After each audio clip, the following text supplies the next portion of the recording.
Kranky life is the best to be now. For the best sports talk and it's free, yo. Kranky life will be your guiding light by keeping you informed both day and night. Kranky life, tell them. Kranky life, heed them. Kranky life, want them. Kranky life. From the coast to the field, we'll never lose because Kranky has the hottest news. With expert analysis, we break it down. Our in-depth coverage is best in town. Kranky life, tell them. Kranky life, heed them. Kranky life, want them. Kranky life.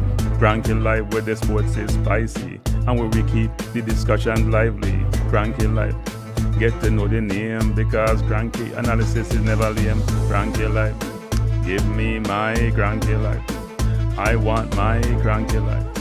Must have my Kranky life. Whether it's football or track and field, you know Kranky is at the wheel. So join the journey through victory and defeat and subscribe and don't miss a beat of Kranky life. Tell them, Kranky life. Heed them, Kranky life. Want them, Kranky life. If you're from England or USA, from Kingston or Bombay, from Kenya or Canada, Lagos or Havana, visit Kranky life. Tune into Kranky life. Like up Kranky life. Subscribe to Kranky life. Kranky life coming to you on weekdays. Kranky life sometimes on Sundays. Pull up a chair and take a seat because Kranky will always bring the heat. Kranky life. Me say fi tell them Kranky life. Me say fi heed them Kranky life. On them Kranky life. Kranky life will be around. Kranky life is the best in town.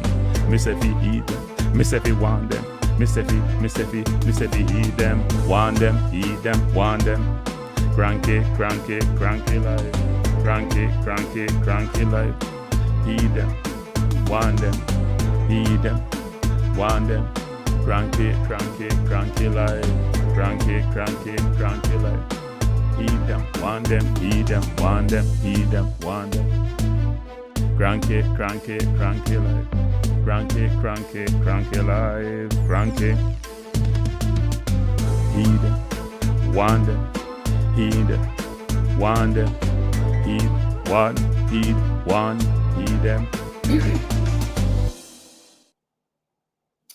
Good evening. Bless up everyone.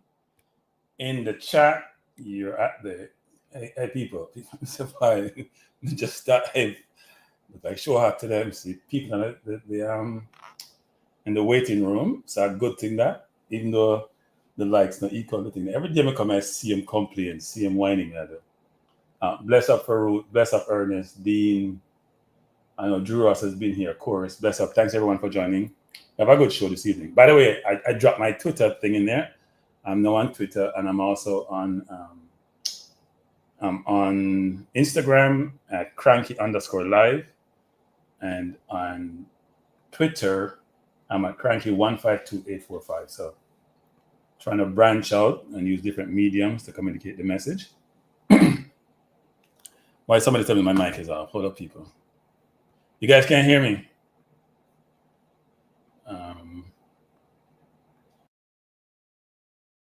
Can you hear me? That's not a good thing. Let me know if you can hear me. Bless up, Brando. Can you guys hear me? Just give me a link and see if you can hear me. All right, cool. I'm not sure what happened. I did get a message saying mic was off. Actually, it was on, but it my connection may be a little bit off. So thanks for being here. Couple of things actually. You know, people, that life sometimes is not fear. Actually, people 28 likes is not fear and 46 watching. Come people, hit the like button, man. So we can stop. We can stop what we want to talk about. I'm gonna stop complaining. Hit the like button, man. Ciao. Pure Potter me probably will talk this evening because it bother me. And let me just say this: life not fear, people. Why do I say life is not fear? Because I have been working out for a little while now, very intermittently, not regularly, right? I used to work out really a lot, quite a bit, and then sort of, life getting in the way, and you don't work out as much as you'd like to. Bless up Jargons. Thanks for joining.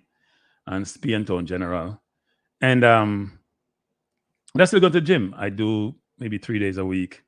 And I've been working on my stomach as a main thing. Cause it's like the big stomach thing. I mean, I'm not saying my stomach big, but in a way I want it to be. And I've been trying to get this pack. I mean, I call it 6-pack because 6-pack, I think, for achievement. We can call it 6-pack. But let's say me have a half-pack now, right? But I've been working on it. Now, my 16-year-old nephew come live with me, Star. I'm telling my people. 16, yeah, I'm 16. I'm just come live with me. And first of all, my nephew plays no sports. I play sports throughout my entire life, right? He plays no sports, doesn't do anything, probably just play a video game, no sport, right? 1-pack is the best scorer, yeah. But he walks around the house. Now, my other nephew who is like 21, who also lives with me, he works out. He likes to work out together. He works out. He has probably have a 5.5-pack, reach 6 yet. But him cut and him stop eat poorly, so he might eat decent, right? He's not like me, like a vegan, but him not far from it either. Him very health conscious. So I can understand how he gets cut and him have muscles, And when you're 21 and you have a girlfriend, you try to impress them. I'm not trying to impress somebody. But anyway, me, I feel look healthy. But my nephew who's 16 never work out. He walks around the house without his shirt for a lot. And the boy is cut. Now, people don't explain this. I mean, understand this. How do you get cut and you don't work out at all? First of all, he's a 6-pack. Like, I was watching the clear 6-pack people. Not that one of 4. His 6-pack is better than my nephew who works out regularly. So I need to know, is that genes? How does that work? And is that real muscles, or I don't know what it is? Because, by the way, he just came from Jamaica. So maybe the Jamaica food. And in Jamaica, you probably move around more. Because when you live in the US, when you have winter and everything, you don't spend too much time outside for quite a number of months. But the boy is cut. And I don't understand because he doesn't exercise. So maybe somebody can explain that to me. Because really, it makes absolutely no sense to me. Right? No sense at all. But anyway, yeah, it must be genes because I don't know how he does it. Because at the end of the day, if you don't work out, and my view is that you have to work out to get like a 6-pack. So I don't know that work. But I have a number of topics I want to talk about this evening. First of all, I don't want no complaints that these people 40 likes. I take a little break. Internet likes and go up and start talk again.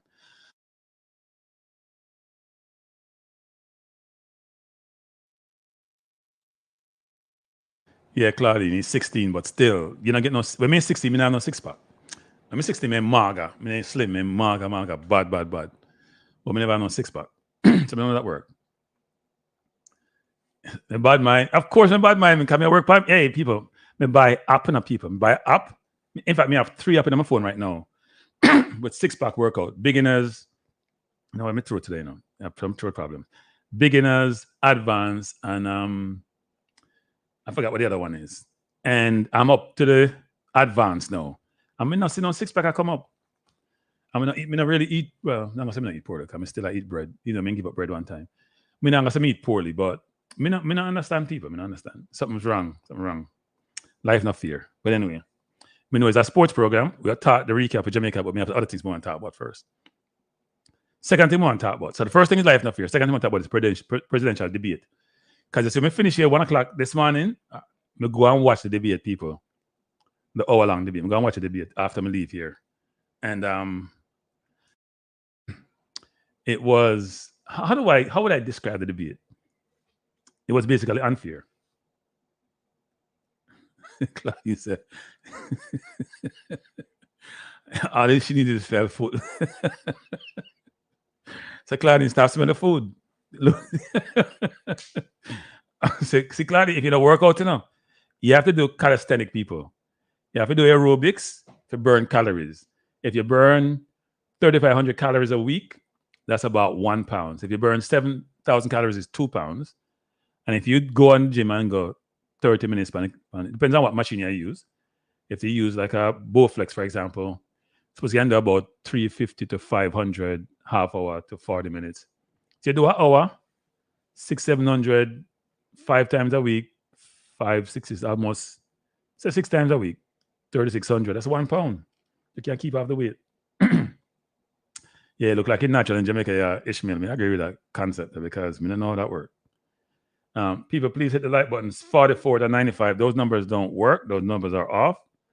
Those numbers do not work for me. I mean, Claudia not cost me some here me go again, but me can't help myself because it's very important. By the way, people, me have 80, me have subscriber account. So I have 90 subscribers. I expect to get to 2,000 by end of this show. 1,900, I should say. 10 more for at minimum 10 more. So if you know anybody, let them subscribe. All right, the numbers go up, people. My the numbers go up. Numbers are too low. So DJ saying Kranky live vegan diet is trash. You need an alkaline electric foods. Electric shock, you know, my youth. We don't know shock thing. In the electric a shock you. Yeah. Kranky, my feet constantly moving at my job. Anyone work? Yeah, no, if you're walking all the time, Claudine, which is good, because sitting is not good, you know. You sit for a long time. It's like you're taking sugar. So it's a good thing, Claudine, if you're walking on your job. That's basically exercise, actually. So no, it's a good thing. It's a good thing. So you're right. But going to the gym to work on certain, you should lift weights, you know. You should lift weights, actually. You should try to lift some kind of weight, actually, to tone up those muscles. And you get older, you need to balance that out, actually. So back to the presidential debate, people. I watched the debate last night. I expected, look, the orange man is not the smartest person on earth. He may have gotten a lot of money from his daddy, 400 million, the vice president said last night, probably more than that, because his dad was a big time builder in Brooklyn, who also was a racist, who also said he was a member of the Ku Klux Klan. So all you people of a different persuasion who support this person, and if you get in a head examine, doing the research. Well, Ishmael, we go to Lua. Ishmael, don't rush the thing. Hey, Ishmael, don't rush the thing, Ishmael. Hey, first of all, people, you know, see my thumbnail. What Ishmael, you missed the thumbnail, Ishmael. Go look for the thumbnail, Ishmael. Go look for the thumbnail. We'll get to the low thing, because it's beat me, you know, so I might time to beat this evening. Bless up Carlington, Grant. Thanks for joining. Yeah. No, it was an unfair thing. First of all, the only reason why he is the way he is and get away with this, two things. One is he's a billionaire, supposedly, right? And people who have money respect people who have money. That's the first thing. Second of all, he's telling people what they want to hear. And what he's promoting in the US is similar to what's happening in Europe and other parts of the world, where the Caucasian population is not growing. In Italy, it's declining. Most of Europe is not growing. Immigration is occurring. People getting concerned about owning their own country.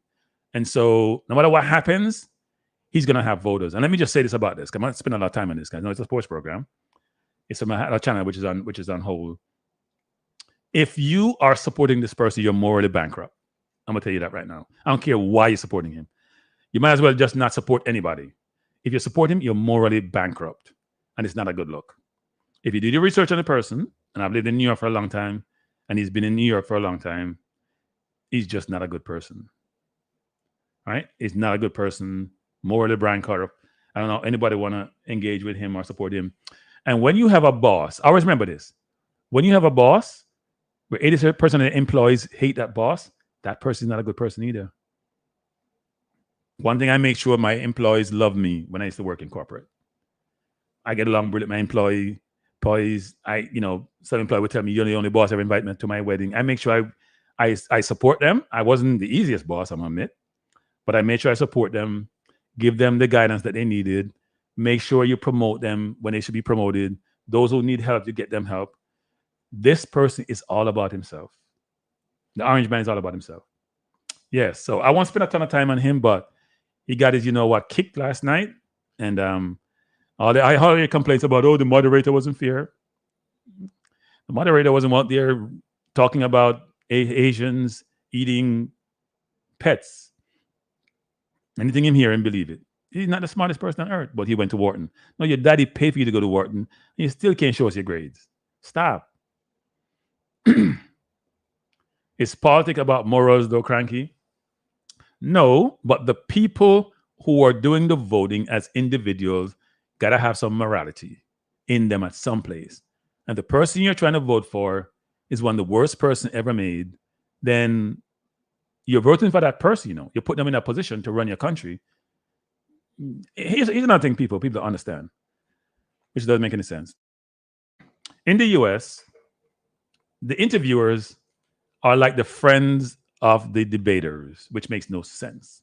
You go watch how people interview people in the UK, which is a more confrontational, adversarial type construct, whereby the person interviewing you want to make sure that those things which their people are focused on, like for in the US, for example, the economy, the border with immigration, abortion, student loan debt, all those things, they make sure you answer the question. No, those candidates last night answered any of the questions, really.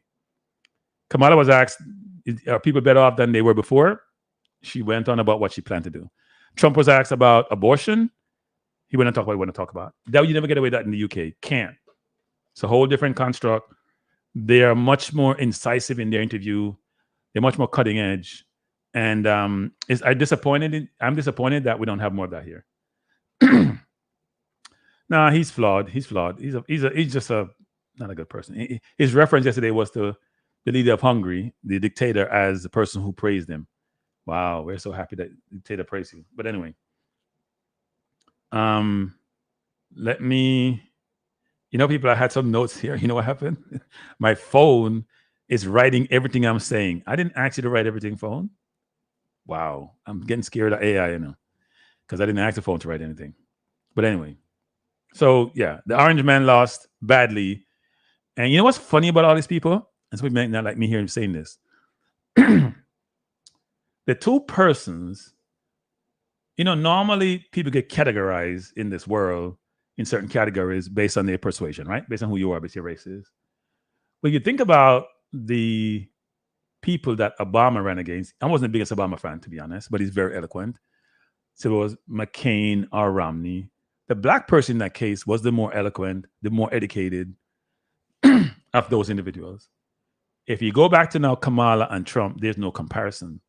So normally we get a beating as people and about intellect and all that. But if you look at the people we have at the top of the ticket, and now we have to be twice as good as the people around us we're competing with, it's showing you that, you know what? If we apply ourselves, we can compete. As I tell my nephews, you should be studying at least 4 hours every single day of the week. Don't make any excuses. Excuse saying, Kranky, like, based on what you said about voting, what's your reason for voting this election rather than... No, it's not about black, it's about my values and what I focus on. I believe in democracy. I believe in people who are not going to take advantage of me in terms of I think about the entirety of the society, not just my own personal situation. I'm not going to vote my wallet. I don't vote my wallet. Yeah, I know, Claudia. I don't vote my wallet. A lot of people vote their wallet. I was in Georgia last year, some black people in the conversation, and they were voting their wallet. I don't care about Trump and his history. I don't vote my wallet. I want people who are not doing well to do well. So I'm going to vote for those who are trying to lift them up. I'm going to vote for people who are not going to give tax cuts to billionaires or multimillionaires. That's what I'm going to vote for. I'm going to vote for people who have a moral compass, who don't believe every immigrant is the worst person, a killer, and because I'm an immigrant also. I'm going to vote for people who realize that student loan is a problem for kids and they can't get a good start. I may want to do that. I'm going to vote for people who realize that prices are high, are trying to find ways to relieve inflation. And here's another thing too. Kamala didn't do the best job last night about things like inflation. When Trump said in that discussion that they promised kids, this is supposed to be a football show, people, but I'm going to get to the football. They promised kids to reduce their tuition and it's a fast promise. Yes, because your Supreme Court refused to allow Biden to execute this. So it wasn't about the Democrats. It was about you, right? It's about you, what you do. She had so much chance to smack him even more than she smacked him. She didn't take advantage of it. When he talked about immigration, when he killed the bill, and also right now, you can't even come to the border that much because the border is basically closed down. There ain't no buses coming to New York anymore. Democrats afraid to talk about that because the progressive may get mad. But anyway, I could go on and on about this. Let's go back to football. I could talk about this all night, people. The U.S. have a new coach in Pochettino, who coached Tottenham, who coached, I wouldn't say coach Chelsea. Chelsea coached him and kicked him out. And who coached PSG. And I hear people in England with the arrogant ass, I don't like cussing, but the arrogant self, like Simon Jordan talking about those, he doesn't have any ambition. He's going out to the U.S. and blah, blah, blah. This Simon Jordan is like a very smart, one of the most smart, very smart, worst person on the planet. and his profile is like, what's his name? His name is slipping me now. There are certain people of certain physical appearance and certain profile, and they're all the same. It's like they almost went to the same school in England, operate in the same environment, have no concern or cause of people not doing well, just really bad people. And I don't like it. I just listen to Simon Jordan. Nowadays, I just turn him off. He's not a good person. I hear him when he canceled what's his name? The kid from the guy who's now assistant coach of Jamaica, Simpson. Because Sinclair, because Sinclair said that black people should mourn the Queen, and he basically come out against her. And he was on Talk Sports, and Talk Sports canceled him for a while. I don't know what he's an assistant coach now, but and from that time on, I started looking at him differently and realized that he doesn't like players, he doesn't like managers, because he lost his football team, and they all treat him like he's next coming of God, actually. When he lost his football team, and he still can't get over it because he sees so much money in football nowadays. But anyway, Pochettino is coach for the U.S. And the U.S. is going to be much more difficult in this region, people, because they're getting a lot of investments. They just issued, as I mentioned a couple of times on my program, $200 million bond to build out some first-class facility out in Georgia for their 11 different type of football teams, different age groups. They've engaged Deloitte and Touche, one of the top accounting firm in the world, to work with them to strategize about their products. So JFF, your work's cut off for you. Cut off for you, JFF.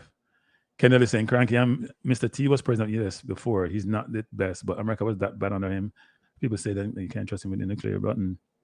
Yeah, no, here's what people don't understand, which is he inherited a very good economy, and he didn't make it worse, but he was awful during COVID. And when people are blaming the Democrats for inflation, they don't understand what that means. A lot of people just say inflation and they don't get it, right? When you have imbalanced supply and demand, then you're going to have a situation where, you know what? Where the supply is much than the demand, prices are going to go up. We were in a really bad situation with the virus, with COVID, supply chain dried up, prices went up, and the prices haven't come down as quickly because those same suppliers don't want it to come down as quickly as they went up. And also what happens now is that inflation is now under control. US probably have the best inflation rate across probably the entire world, probably. It wasn't about 3%. So it went from a bigger number now to a much lower number, and it continues. The stock market is doing well. Inflation is coming under control. Gas prices for premium is under $4. So anyway, it's just people don't understand what they're talking about sometimes, and it's very frustrating listening to them. He had the code before. Yeah, you know what? They're not going to listen to him. I think people don't understand this. The military, when you're in the military, people, yes, you should take orders. But if the orders is not what you think it should be, in a sense that you can justify it, you aren't taking those orders. So, for example, if I tell somebody to go kill this person, right? And it's an innocent civilian, as a soldier, you have to take that order. You may get court-martialed, may try to court-martial you. You can justify why. So the president say push the nuclear button and you think he shouldn't push it because of X, Y, Z. I don't think those military people will listen to him. Thanks, Coach's Desk, for that request for subscription. Hey, Claudine, you should be promoting people to like it. Hey, you know what? I want Claudine to be my moderator in terms of people liking the stream. I have 154 people and only 75 likes. Those numbers are like way off. Come on, people, hit the like button and subscribe if you haven't done so, and tell your mom and your dad, and as Trump would say, your pet, to subscribe. I'd appreciate it. So yeah. But the U.S. is going to be a beast in this region, and my hope is that the JFF, realize this and employ everything at their disposal and means to ensure that we can compete, including the entire diaspora, and treat us like we are people and not just commodity. My paying moderators, I'll ask you guys for no super chat. There ain't no payment on this channel, right? I'll ask for super chat so you can't get no money. You don't pay. You don't even want to give out free likes. You talk about pay. What you talk about?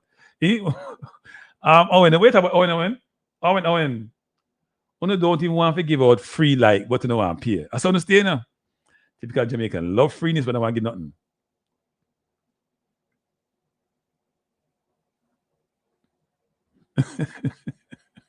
I know, Tycoon. I know.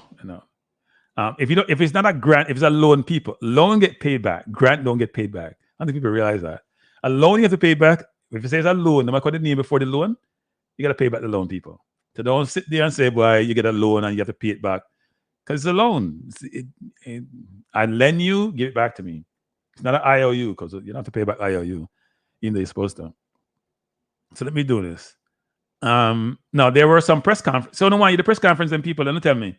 Because the press conferences are hard to listen to. There was one press. Let me read this first, the press release from the JFF, and then you can tell me. You guys make the decision on this channel about how we do this. You want to hear the press conference with the coach? The background noise is not the greatest, but let me know before I jump into more details about this game and what we have done. So the JFF had a press release, and it says, for the first time at the senior level, the Reggae Boyz defeated Honduras in Tegucigalpa, which is the capital of Honduras. Jamaica moved to the top. I don't know why I remember that. That was like grade 7 in Jamaica. I used to know all these capitals. Has moved Jamaica to the top of Group B of League A of the 2024 Concacaf Nations League, following a 2-1 victory on Tuesday evening. Jamaica has now 4 points from 2 games in the group stages. The result was also the 6th straight victory over Honduras, and it extended Jamaica's unbeaten run to 7 games against the Central American side. Jamaica are also unbeaten in 8 straight away group games in the Concacaf Nations League, dating back to 2019, and should thank Damien Lowe for the game in Canada, even though that wasn't a regular game. That was a playoff game. Jamaica's next set of games in the Nations League will be on October 10th and October 14th, respectively. And by the way, JFF, there's a comma after the 14 and a comma after respectively to make sure the dates align with that. But anyway, that's just me. Against Nicaragua and Honduras. Tickets for the game are slated to go on sale on Friday, September 13, 2024. People, hey, JFF, we love this. And then when I have success, they're not public, JFF. You sell tickets starting from Friday. The public are encouraged to buy their tickets as soon as possible. For the match against Cuba, the grandstand tickets were sold out. So you hear that, people. So if you want to go grandstand, if you buy a ticket on JFF, I tell you, say, them have a hot come at, hey, JFF, hey, JFF, hey, JFF. I see YouTube and JFF are promoting the product, and I dismiss them and I diss them, talk about say them negative. When they are promoting the product big time, me sure say we in the YouTube space have some influence on the audience and what come on your game. But not this way. And I'll do sometimes JFF come out when things good and tell we XYZ, which we appreciate and which we want you to do. But when it's bad, also show some accountability and come out and talk to. Don't just come out and talk when things are great. Leaders come out and talk when things are not great because they take responsibility and accountability. So please do that, JFF. But you know what? We are support the football. We are support the program. So people, they're buying our tickets. And let me just say this. I think Mason Green will come for that game there. But one never knows. I don't think he's coming. But it's a good thing, people. So go buy your tickets because the man said grandstand sold out. What I need for those people is improve the stadium so we have grandstands on both opposite sides. Can't just have the one grandstand thing. Because bleachers not on cover. Bleachers have no cover, people. 0 cover. So if it rain, you'll get wet. So they should have it on both sides, actually. And hopefully, I know that there's some plans to improve the stadium. And what is it 2025? I think it is. So hopefully that occurs. Because that stadium does take a lot of pressure. There's a lot of events that are in the stadium. And I think it's important for that stadium to get refurbishing. Here's what I noticed yesterday, people. Did you guys notice how the field in Honduras was? In people? When I saw the field in Honduras was, the field was nice.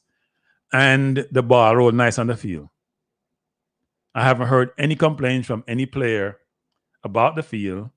So at the end of the day, JFF, work with the Ministry of Sports, work with the investors, them, to make sure we have good facilities. Because all our players play overseas nowadays in the JFF. They all play overseas. They're not used to substandard things anymore. They're not old days. So you have to make sure you treat them accordingly. Give them the respect they deserve. I'm going to drop the subscription link, people, for them to subscribe. I'm dropping in the chat. So if you haven't done so, please subscribe to the channel. And people, please hit the like button. 183 people, 101 like. That's not a good thing, people. That's very frustrating, actually. People can only watch the video if not hit the like button. By the way, people, I'm on Twitter also, and I'm on Instagram. You have said that in the comment. I really use those platforms, but since we start to this, start using those platforms. So Twitter is 152. Before me say that, let me just make sure it's right. 152845 says Kranky 152845, and on Instagram is Kranky_live. Actually, yeah, we're not looking forward to the Nicaragua turf because I didn't like playing on turf. Turf can be really, the ball rolls smoothly, but it's a hard surface. And if the sun hot, forget it. Turn Gen Z.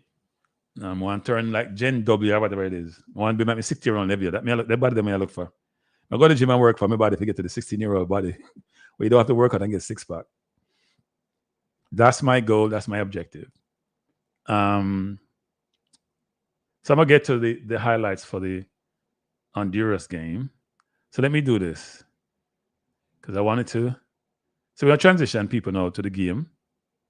Unless there are any topics you guys want to talk about before that. And you know what? No, the press conference. You guys haven't told me. Do you want to hear the press conference? I know they don't have a stadium, but they need to work with the authorities to get that, right? They need to work with the authorities. I know they don't have a stadium. And I'm not saying they do, but they need to work with the authorities. So do you guys want to hear this press conference or not? Don't let me know, man. I just read the press release. You know what I do? I don't want to hear it. All right, let me play it. The background noise is awful, though. They got to do a better job. At JFF, you're not the worst. Because when your press conference play, even though you can't broadcast it, it's not as bad as this. This is bad. I'm telling you. The background noise is bad. Let me make sure this thing is set up so it can come through. All right, let me do that now. The background noise is not great. Congratulations. We're ready for the press conference and start again.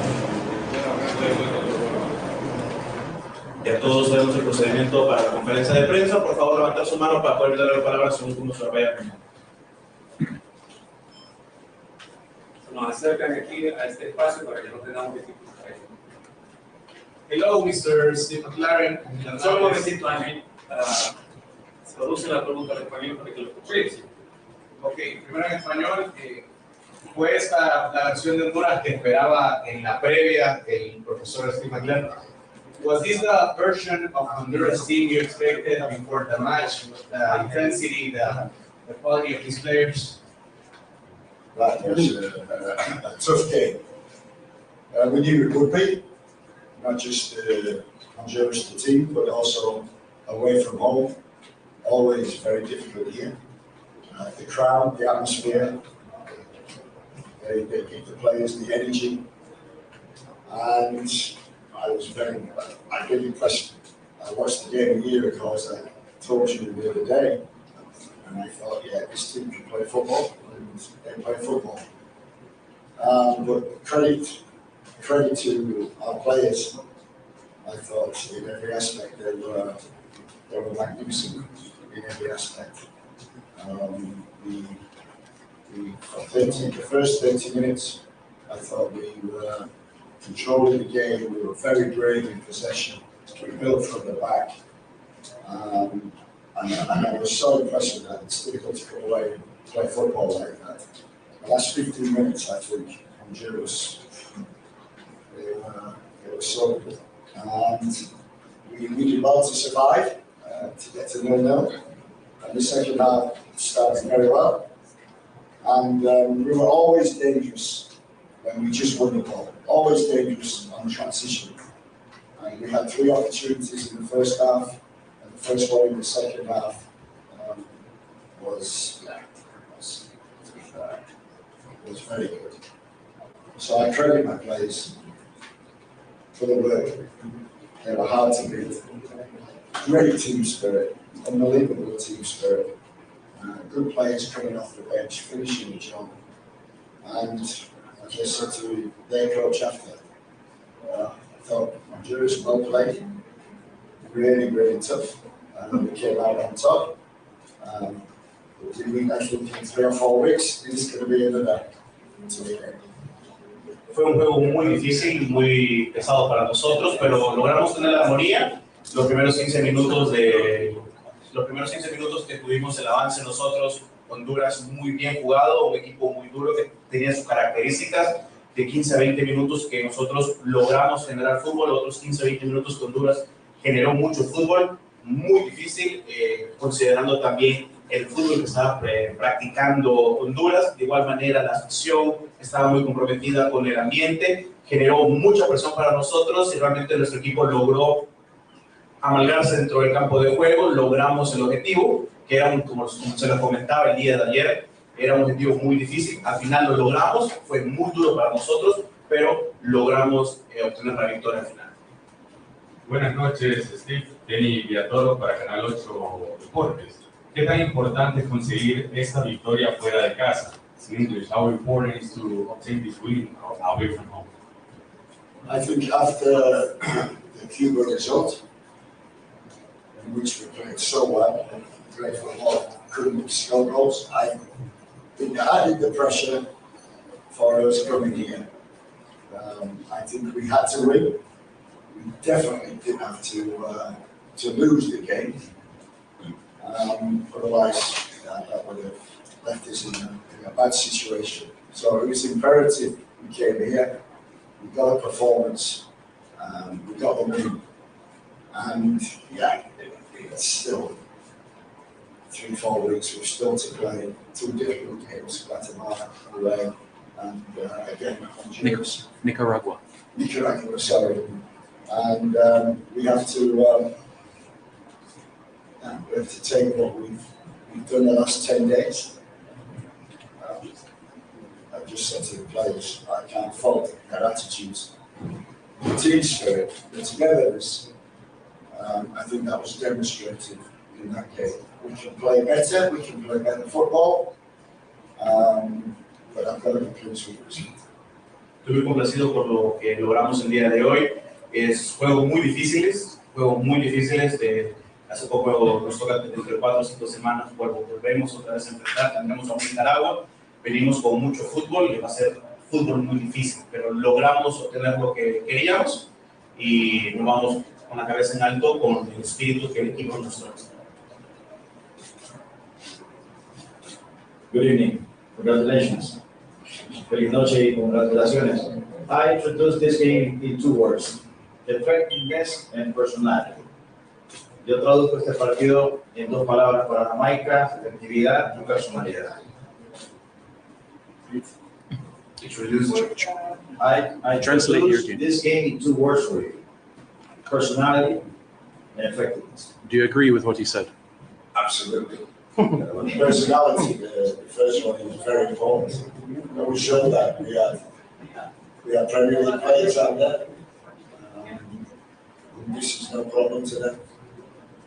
Ethan Pinnock, I thought, was magnificent at the back. Antonio, up front. Pottery, Casey Palmer, but also some new players coming on. We gave an opportunity to Norman Campbell, and he persisted, got us the first goal, and then introducing Kaheem Dixon.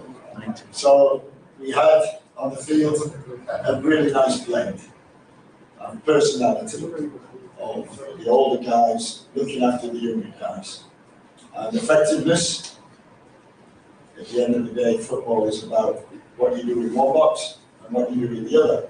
And what goes on in the middle can have an influence, but we in that box defended for our lives, and we were very critical in our opportunities. Completamente de acuerdo, la efectividad es muy importante, se juega en 2 áreas del campo. Tenerla es lo que marcó la diferencia el día de hoy. Lo que hacemos en el centro del campo sí realmente afecta lo que se puede hacer luego, pero la efectividad es muy importante para lo que nosotros lo queremos lograr el día de hoy. Tenemos jugadores en Inglaterra que están muy acostumbrados a estos entornos y por tener la efectividad en eso, también tuvimos muchos jugadores dentro de lo que fue este juego, Antonio, Campbell, Dixon, que mostraron mucha personalidad también, que lo que mencionabas, También me mencionaron la personalidad que mantuvo el equipo dentro de la cancha y eso fue justamente lo que logró marcar la diferencia para todos nosotros. You need a very good goalkeeper. Y también tenemos que reconocer que tiene un muy buen portero. And you need to make big saves, and Andre played made big saves. Hizo muy buenas salvadas, muy buenas salvadas. Coach, thank you very much. Thank you. Congratulations. Gracias. So that was the coach answering questions at the press conference. I'm going to play one by the president of the JFF, was also interviewed. Very, very short interview, so I'll just play that also. We're joined with the president of the Jamaica Football Federation, Mr. Michael Ricketts. Firstly, Mr. Ricketts, 2 matches in this Nations League campaign and 4 points on the board. Your thoughts so far of how things are going? Well, so far, I want to first and foremost use this opportunity to congratulate the coaching staff and certainly the players. 4 points from 2 games. I probably was a little bit disappointed that we didn't come away with 3 points from that first Cuba game. But this evening, I think we played very well. I think tactically we played an excellent game. Hence, we came out with 3 points. So, huge congratulations. Of course, our next game will be on October 14 at the National Stadium. We will start selling tickets as of this weekend. So we want to ensure that we are ready for the massive turnout that we will be expecting based on what would have transpired with this Cuba game.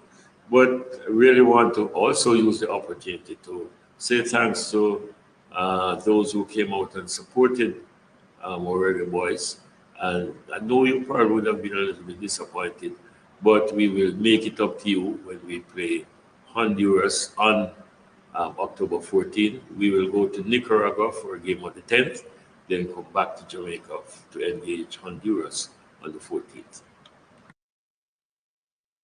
So that was the JFF president, Michael Ricketts, who is very buoyant, smiling, happy, and looking at his face. He seems in really great spirit.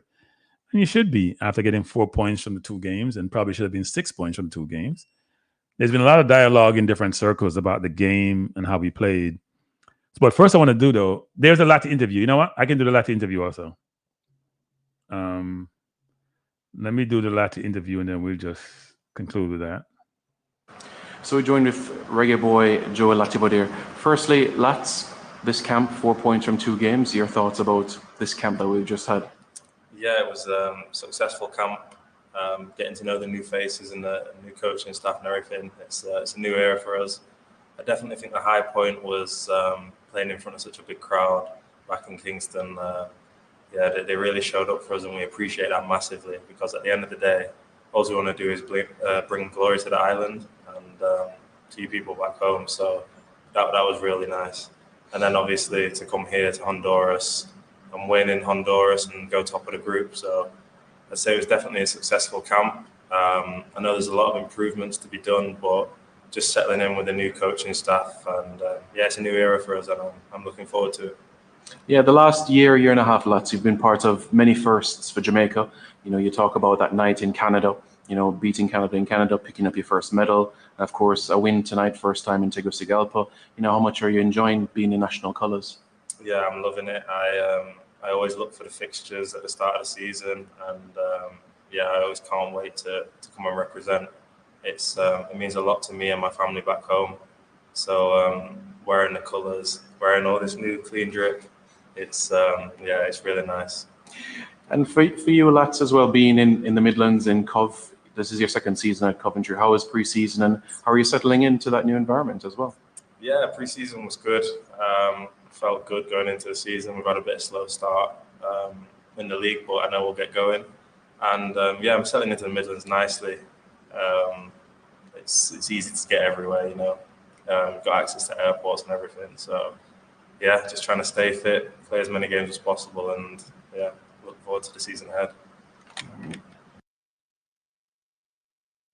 So there were 3 interviews. The coach after the game, who said a number of things. It was interesting, the players he called out, right? He called out Pinnock, he called out Antonio, and he called out Palmer. But I actually thought, I didn't think Palmer played that well. And the stats, I will go to the stats again. You can see it. I thought Pinnock made 2 very egregious mistakes in the game, even though his rest of his game was okay. His passing accuracy, long ball wasn't that great. But I thought Antonio played well overall, actually, and deserved. And if you notice my thumbnail, hey, people, do you guys like my thumbnail? They're very colorful, by the way. You notice my thumbnail, I put the 3 stars of the team or the game that we played on the cover. I thought Blake, as usual, I consider Blake to be the most consistent Jamaica player ever who played for Jamaica. And that's why he has the captain armband. That's why he keeps on producing every single game. He really, if ever, have a bad game, which says a lot about the player, about his commitment to the sport, about his commitment to his craft, and it's exhibited on the field. You hear me talk about Antonio, you need to score a goal, Antonio. He scored a penalty, still not scoring from open play. But I thought he played well, actually. Penalty was well taken. The keeper dove the right way, dove low, right in the corner. And I thought the goalies, the penalty he got, and I'm going to walk you through the sequence of play for the penalty at some point subsequent to this discussion here about the thumbnail, is that his overall game was very, very good, actually. His work rate is always good. His overall game is not always good, and he still needs to score more goals.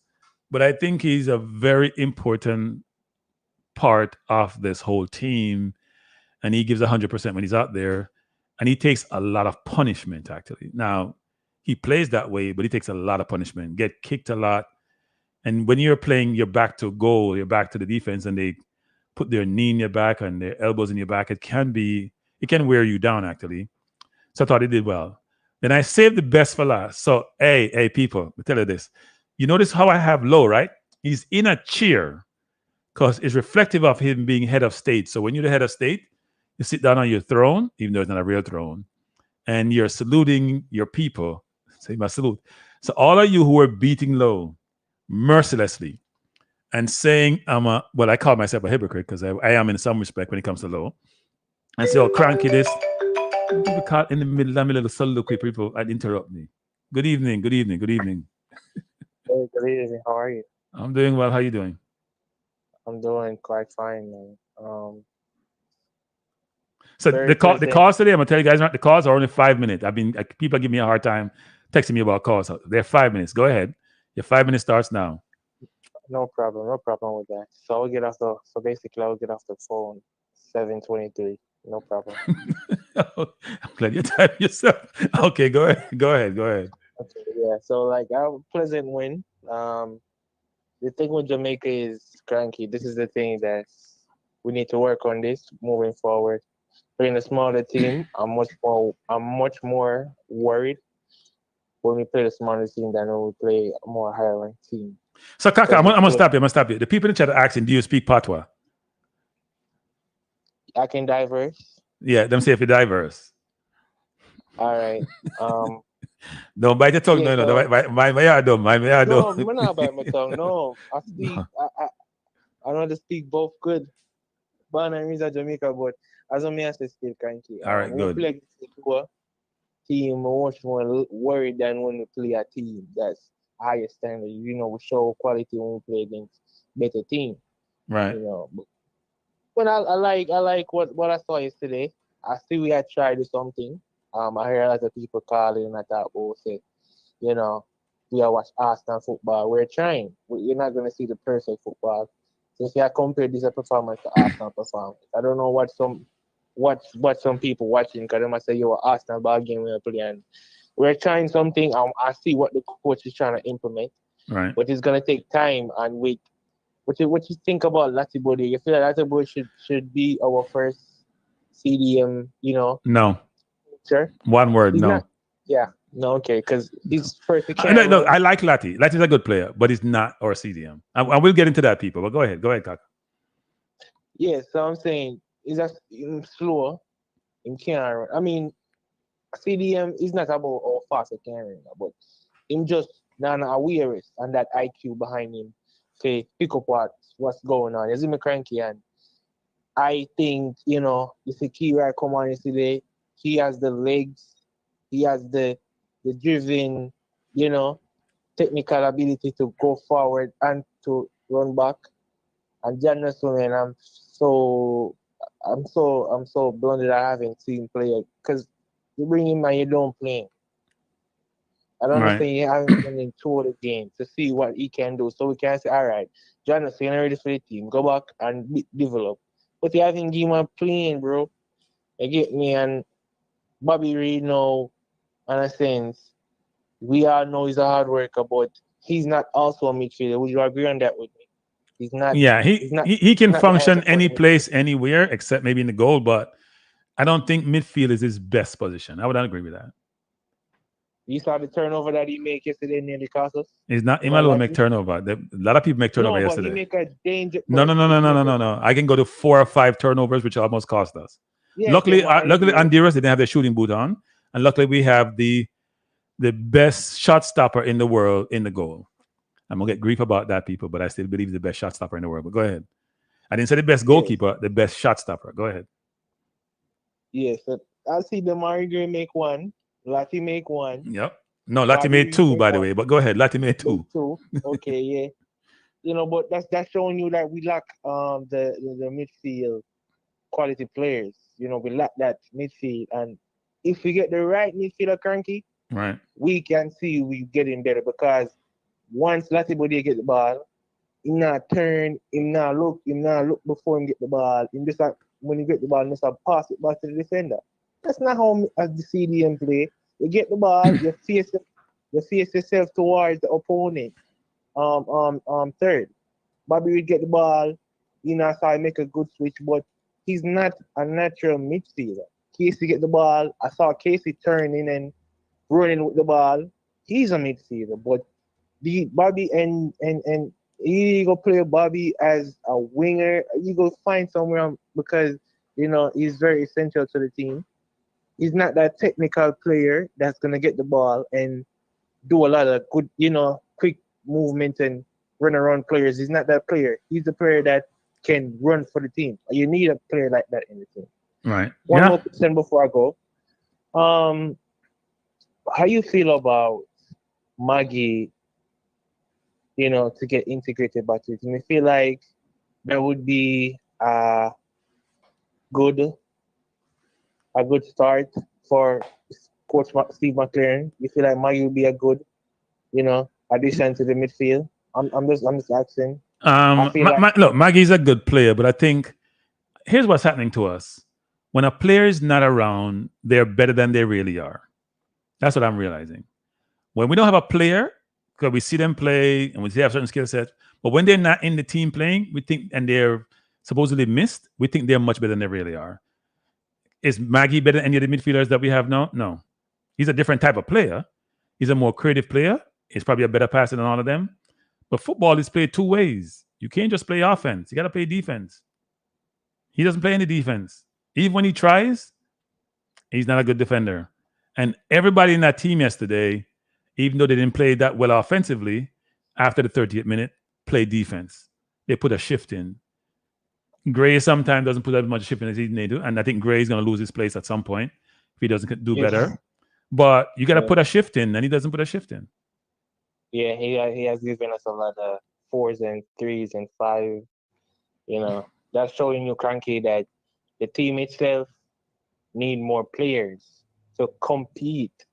Yes. The Margaret is getting too comfortable. Yes, he have his, when Agrim just came into the team, the Margaret came into the team, he started off with a fire. But since the Copa America, leading to the Nations League, he missed that one game in the Nations League. He played in the semifinal, third place. Hasn't given us anything there. Played good in the Canada game away. So I feel like he's getting too comfortable in the team right now. I feel like we need more players to compete with him. How do you feel about Norman Campbell? Norman Campbell, so let me be nice. He had a tough first half yesterday. He set up the first goal, which is an imperative and important, and allow us then to be in a more relaxed position, even though we gave up a goal like a minute afterward. But I thought he struggled yesterday. And people look at the end product as if it's the overall game, but you watch him for the entire first half, I thought he struggled. Now, was he much worse than Gray? No, not really. But I thought he struggled yesterday. And he didn't have a lot of touches. But one thing he did actually, which is important, he worked hard defensively, which we can't say Gray does as consistently. Nor can we say the player like McGee, who you guys are mentioning, does that. He did put in a shift, and you want Bobby Reed is not the best player on the field, but Bobby Reed doesn't cheat working hard, and that's why every coach gonna love a Bobby Reed, because they want a player who has some offensive skills, but also gonna put in the shift, because the game is played, half of the game is defense and half is offense. It depends how much of the ball you have, and yesterday we didn't have a ton of the ball in the second half, so you need people who can put in a shift, and Norman Campbell did put in a shift yesterday, but I think offensively he struggled. I agree. Okay. I'm not going to hold you for time. Yeah, man, Kaka. Thanks for the call as usual. Appreciate you. All right. Sure, thanks. yeah. All right. So, people, let me just say this, which is I was touching upon my thumbnail here and said I had low of the head of state. So, me have to glow it a little bit. Me have to milk it a little bit because I deserve to milk it. By the way, people, 208 people, 143 likes. That doesn't really work for me. Come on, people. Just hit the like button now. Why not just love people begging, don't it? I mean, I beg. Hit the like button because I don't love beg. I don't love people begging. Anyway, I had Low as a head of state here because I got a lot of grief about Low. And you hear me say before, people give me grief, you beat Low before, beat him anymore, blah, blah, blah. Coming already on the beating thing. We cannot cut on the beating thing. But I think Low has ability, and I've said this about Low people, and I've said it numerous times. Damian Low, I don't know if you watch my channel or not, but somebody can tell you, you need to know what you're good at and stick to what you're good at. Long passes are not your forte.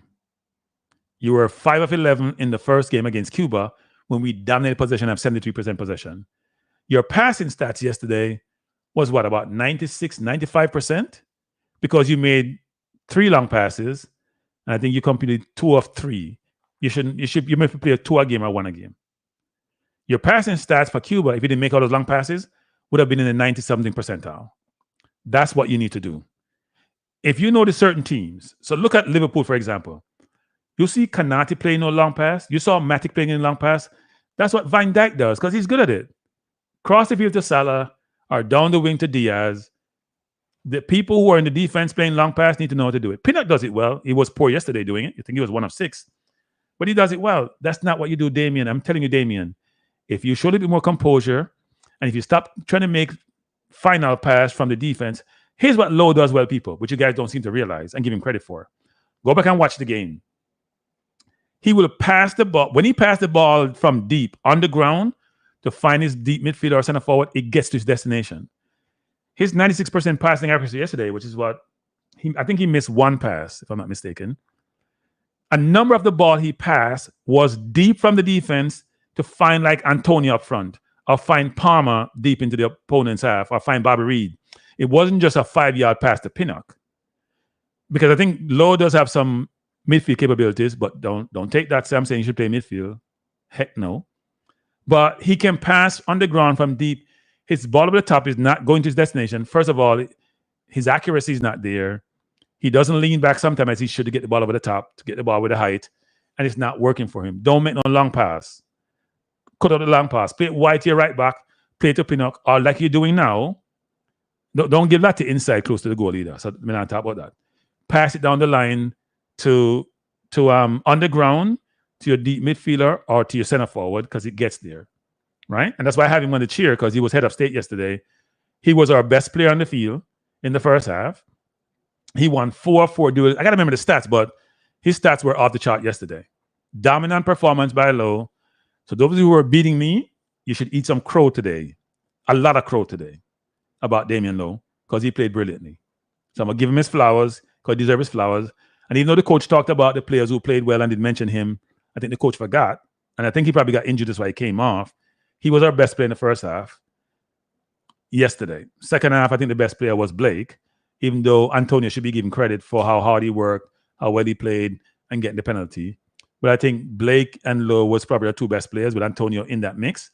And I think because Damian was brilliant yesterday, we'll never get the credit he deserves sometimes because, we know how he is with his physicality. We know how he's with yellow cards. He will protest about the red cards. But that's why I have him posted. I'm sitting on a chair. It's deliberate because he was head of state yesterday.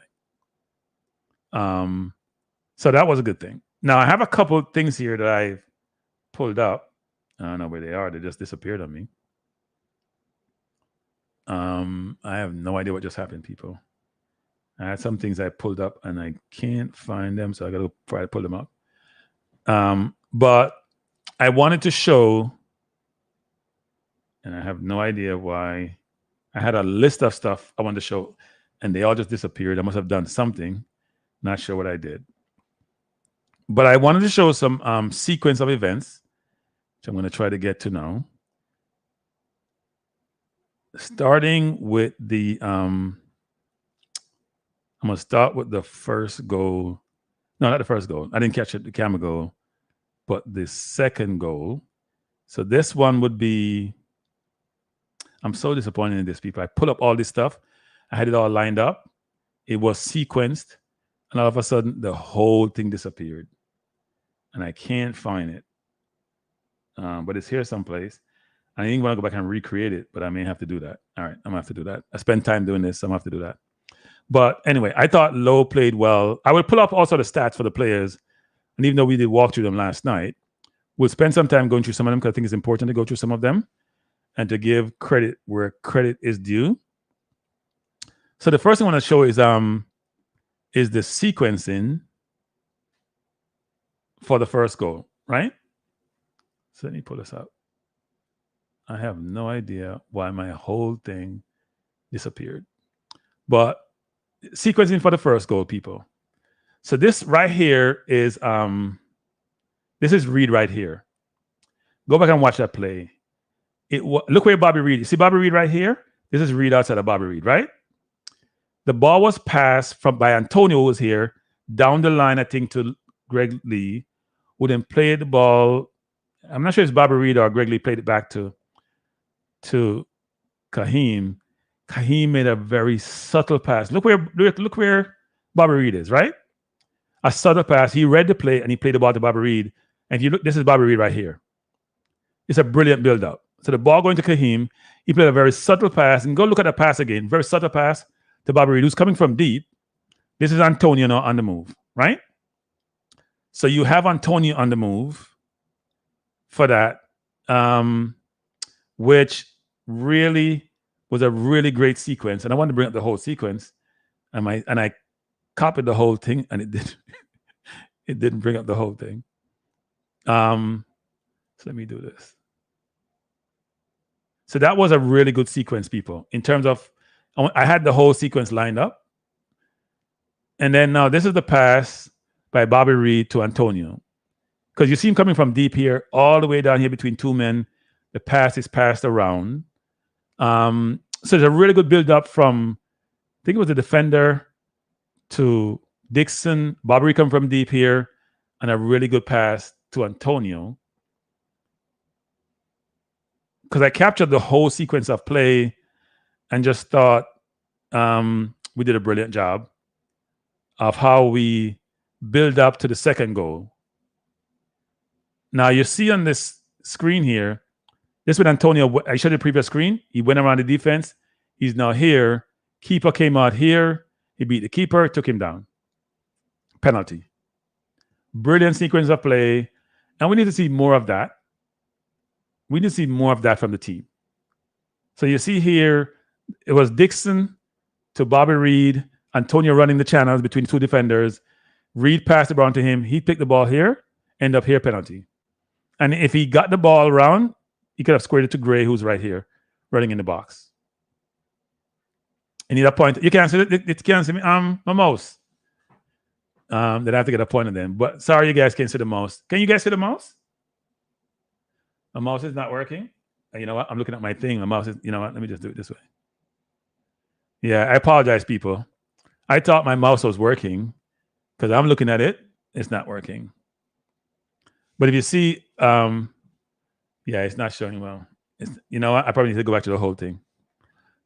Maybe I just do like I'm pointing on the screen. Point on the screen. But you see, Antonio went around Reed and get the ball here. Yeah, I need to get a point of people, so I'll do that the next time, people. But he went around the defense, picked the ball up, and at the end here, which you guys can't see because my mouse is not showing up. It's supposed to be showing up. He could have he got the penalty. So a really good sequence of play. You can see from the picture though, right? 'Cause the picture tells 1,000 words. You don't have to even somebody articulate this to you. I kind of combine the pictures because they're separate different pictures. Yeah, the mouse too small, Devon. Sorry about that. But you can see the picture. See the mouse. This is the mouse. The mouse is there. I can see the mouse, but it's a small mouse. Why you Jamaicans have to turn everything into something else? See, whatever you talk about, my YouTube work. Trust me. Don't care where you talk about, it work. But the picture is self-explanatory. You can see Antonio. I don't know why. This is weird. I don't know why the mouse is not showing well. When I did it previously, it showed better. But anyway, but so it was a really good sequence. You know what? I'm not going to show the other pictures because I'm really annoyed at this. That I'm appointed to show it because I had a bunch of other pictures to show.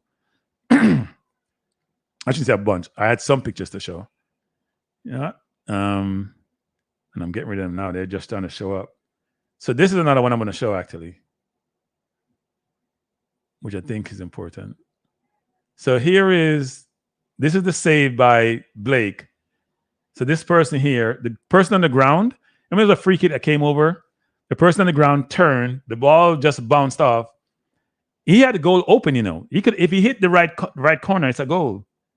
But he kicked it close to Blake, and he just kicked from just people. He's about this 7-yard line he is that he's shooting from. So that's almost point blank range, and Blake saved it.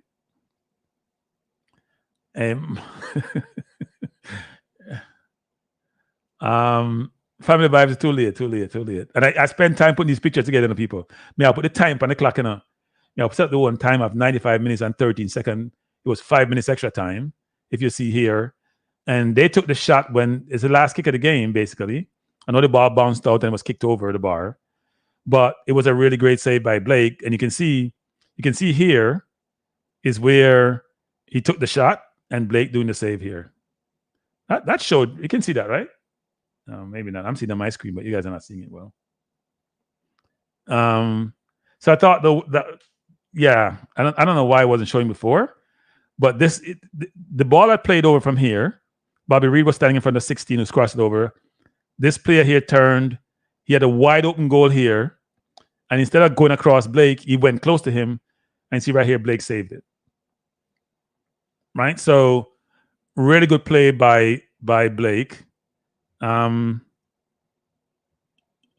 see something here. This is what I was showing before. Well, I'm going to try to show this again. Let me see if this works.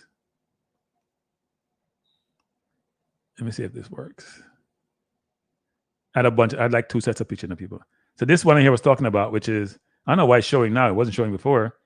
This was the pass that Kahim made with this is Bobby Reed right here. Look how far Bobby Reed is. And Dixon made a subtle pass around him. Then this was Bobby Reed right here. Antonio ran between these two men. He played the ball around him. That's why he got that penalty. So the picture just told you the whole story, actually.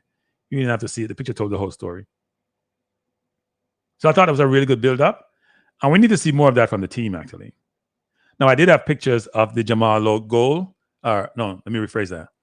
Jamalo miss, and then the follow-up miss by Anderson. But I decided not to show them because probably not fair to those kids. They won 2-1. If they scoot the ball in the goal, and we've had it in 2 games now, people. Remember we played the U.S. and Cephas had that breakaway against the U.S.?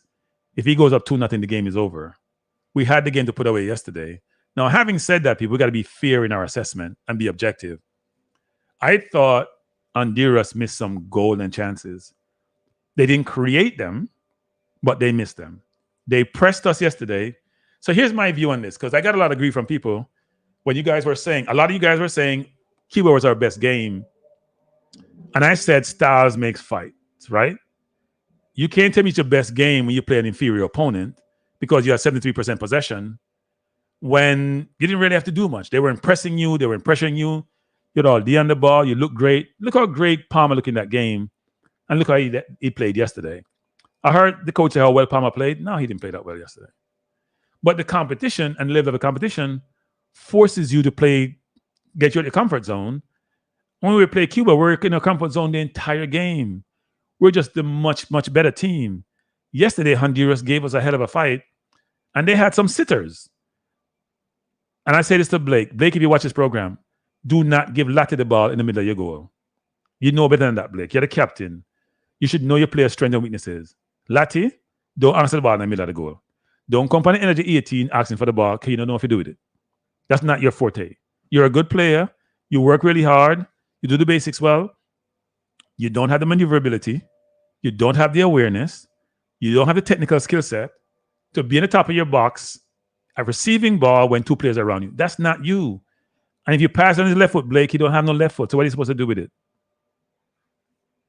Right? The pass Dixon made to Bobby Reed is a much better pass than people think it is. You have to watch the suddenness of the pass and look how far Bobby Reed was coming from and how he got the ball in stride. And he just had to play the pass to, and he also made a very good pass at the right pace to Antonio, and Antonio did a really good job getting there before the keeper did. It's really a good sequence. Really good sequence. But I must say that to my captain, who I rate really highly, and I've said this like I said about Lowe, I think the captain could play at a high level. There's no doubt in my mind. And I said to somebody the other day that he underachieved, and I wasn't talking about his ability. I was talking about what level he plays at. Because frankly, if you can play at a higher level, now look, his passing from the back is not great. He's not great with his feet. He's gotten better with his feet, by the way. He's not poor like he used to be. He's gotten better with his feet, but it's not his best part of his game. But he's a brilliant shot stopper. You guys remind me when Blake had a bad game, because I can't remember. And I could be wrong. Please remind me when our captain Andre Blake had a bad game, his last bad game, because I can't remember. He really doesn't have that many bad games. Right? He's very, very consistent, which is impressive. And I think I'm not sure he's appreciated as he should be.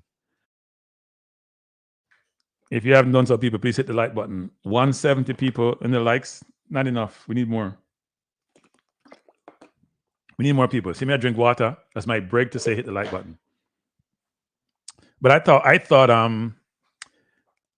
think the Honduras game, I think we're better than how we played the Honduras game, but we're not as good. Lovell, thanks for joining. We're not as good as we think, as the Cuba games seem to indicate that we were. We're someplace in the middle. We're not as bad as how we played against Honduras. Not that we played terribly, but we played okay. We were very good in the first 30 minutes. We were pressing the game. So let's talk about the game in its totality. Let's go from the coach's strategy before you get on the field. Jamal Lowe play himself out of the team. Give him all the people supposed to come. Jamal Lowe it may be his last game for Jamaica. But anyway, let me not call bad things on the player. Let's hope he gets another chance. But after the next window, he's going to struggle to get into the team. The coach is more aggressive than the last coach. Now, the last coach is a good thing. He set us up fundamentally to be hard to beat. So defensively, we have a good setup, even though yesterday we made some really bad mistakes in the game. But they weren't necessarily defensive laps, apart from the one where the ball came over and Pinnock didn't react. The man ran off Pinnock. Because the bad pass you make to me is not necessarily defensive laps. You just make a poor pass. The Pinnock pass into the midfield, the two Blake pass to Latte, the Gray trying to over-dribble, Bobby Reed trying to over-dribble. They gave Honduras about 5 chances, which they shouldn't have got. Honduras didn't create anything from open play. They created no clear-cut chance, apart from the header in the first 15 minutes of the game, I think it was, from open play. Other than that, they didn't create anything from open play. We didn't create a ton either. We had one in the first half with Antonio where a ball was played in by Palmer from deep. He controlled it on his chest and kicked across with his left foot. Really good play, really good build-up. But there wasn't much difference between the team per se, even though I thought Honduras had the edge, right? They played well. They must be very disappointed, losing 6 in a row. I don't think they deserve to lose yesterday. But it was really interesting just watching the game and how the game evolved, where the coach is more aggressive than the last coach. So the last coach is defense first, offense, if I get it, I get it. This coach seems to be, you know what? I want to play football. I'm going to play it from the back. I'm going to take risks. Now, I'll say this, coach. I'm a ball possession person. I believe in entertaining football. I hate boring football. But I also believe in playing smart.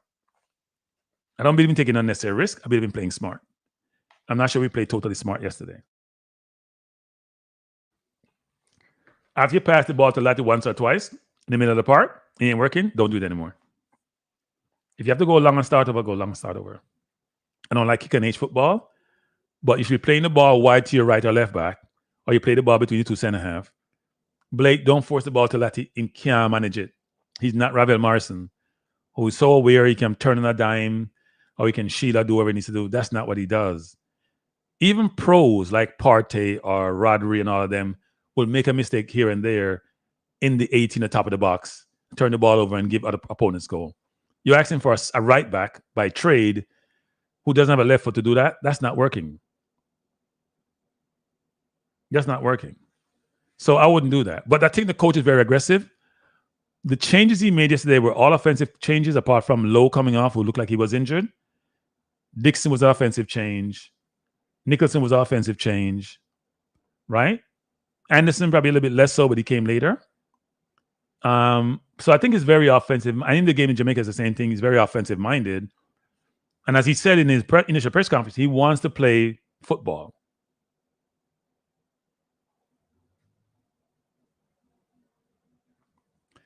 Casey Palmer's stats weren't good, real ball. His stats weren't good. So I'll go through stats. His stats weren't good. So he didn't have a terrible game. I think he was like 19 of 28 in terms of his passing. I think he had a 64% or 68% passing accuracy, which is not good, actually. Most of the other players are over. You have to over your passing accuracy. If you're a professional footballer, it should be over 80%.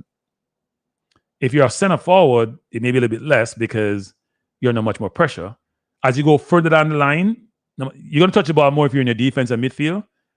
But your passing accuracy, if you are a midfielder and playing where he played, because he wasn't really playing on true 10, it shouldn't be in the 60s, and it was. I think he turned the ball over quite a bit yesterday. And I'll go to the stats and show you. So his passing accuracy was great. He was brilliant against Cuba, but as I said before, I do not use the Cuba Bay game to determine how I assess my team. That's not the competition I'm focused on. Right? And then Cuba was that good. They didn't put up a fight. And they made us look better than we really are, actually. I think Honduras made us look a bit worse than we really are also. But I wouldn't use the game against Cuba as a benchmark. Nor would I totally use the Honduras game as a benchmark. Obviously, you must play football, so that look good too. So the question is, obviously, how many times John Russell traveled the team and don't even get a minute? Something seems off. I don't know, actually. Anderson doesn't get much playing time either. It depends. When Anderson first came, he didn't get much playing time. He got some playing time the last window, and he got about 5 minutes this window. It's tough, people. You can't play everybody, and they're trying to win. And I think it's tough, right? King didn't get in playing time either, right? If you're Richard King, you're like, why can't I get 2 minutes? So it's not only Hector didn't get into playing time, but you guys will say, well, you know what? But they play sometimes when they come. Russ is not getting playing time. Yeah, and Russ have to ask himself the question, is it worth it? But you got to figure out a way to impress the coach. People, you're going to impress the coach or you play for your club team. That's the way I view it. Because you ain't going to wait for the senior team, because senior team is picked before you come to the coach. So the coach will be doing his scouting. The coach is going to be much more familiar by the next window. He's going to be scouting all these players, reviewing all these players, watching their games, assessing them, thinking about who fits where. So it's going to be some tough on some players who don't get playing time, you know. How's he going to judge Nicholson when he's not playing? He may not be able to judge Kaheem if Kaheem is not getting any game time. So people like Kaheem are going to get hurt going forward because you got to be playing for somebody so he can assess you and figure out your best fit into his schemes and formation. The coach playing 4-3-3, I feel so much better about. Playing two Titanics up front didn't work, wasn't working, wasn't effective offensively. Yes, defensively, we are tougher. We play 4-4-2. But it didn't give us the offensive potency that we need. Doesn't mean we were potent yesterday, but we created few chances yesterday against a better team, against a good team, not a better team. And we got a penalty, and we also had a couple chances. Igor Public says, I really believe that either John Russell or Kira needs to be paired with Casey Palmer to take the dirty work off him. Yeah, but I mean, so you guys are trying to replace Lati then, right? I get the sense it's Lati or it's Bobby Reed. Which one you guys want on the midfield? You must want one on the midfield if you're saying that, right? But so the first thing was about the coach. I thought the coach did a good job. in terms of how he set his team up and also how he made his changes. I didn't have any problem with his changes and who came in when, right? I don't think Nicholson did well when he came in the Cuba game. And Kahim didn't get much time in the Cuba game. He got more time in this game. Campbell, I didn't think played that well in the Cuba game, but yet he got time again yesterday. I didn't think he had a great first half, but he set up a very good goal, even though it was a home goal. Upbeat said we need to have a proper backup for Casey Palmer. I don't have only one creative. Yeah, we need more players. I'm not touching that Lone Wolf. I don't want to be accused of anything. I'm not touching that. I'm gonna leave it alone. You tell me, Lone Wolf. We need people. At some point, you can't carry people. You got to build out your team. He needs to build out his team. Now, somebody's going to say if you have 23 players, you can carry one or two. But you got to build out your team and put players in the team who are going to help you. Injuries occur. Things occur. People have family situation. Build your team where you have competition for places in every... If you can't compete for a spot, you should be in a team. Let me repeat. If you can't compete for a spot, you should be in a team. We want to have competition for places. Competition doesn't mean, well, you and I play right wing, so you know what, we're competing. No. Make it that talent is similar in some respects, if possible. So you know what? Nobody's comfortable in their job. I'm going to give you something. Yesterday, for example, let's go to the team yesterday we played. Let's go to the players. Blake, let me put this up. Blake had a 7.4 yesterday. Tell me if you guys can see this. Blake had a 7 point.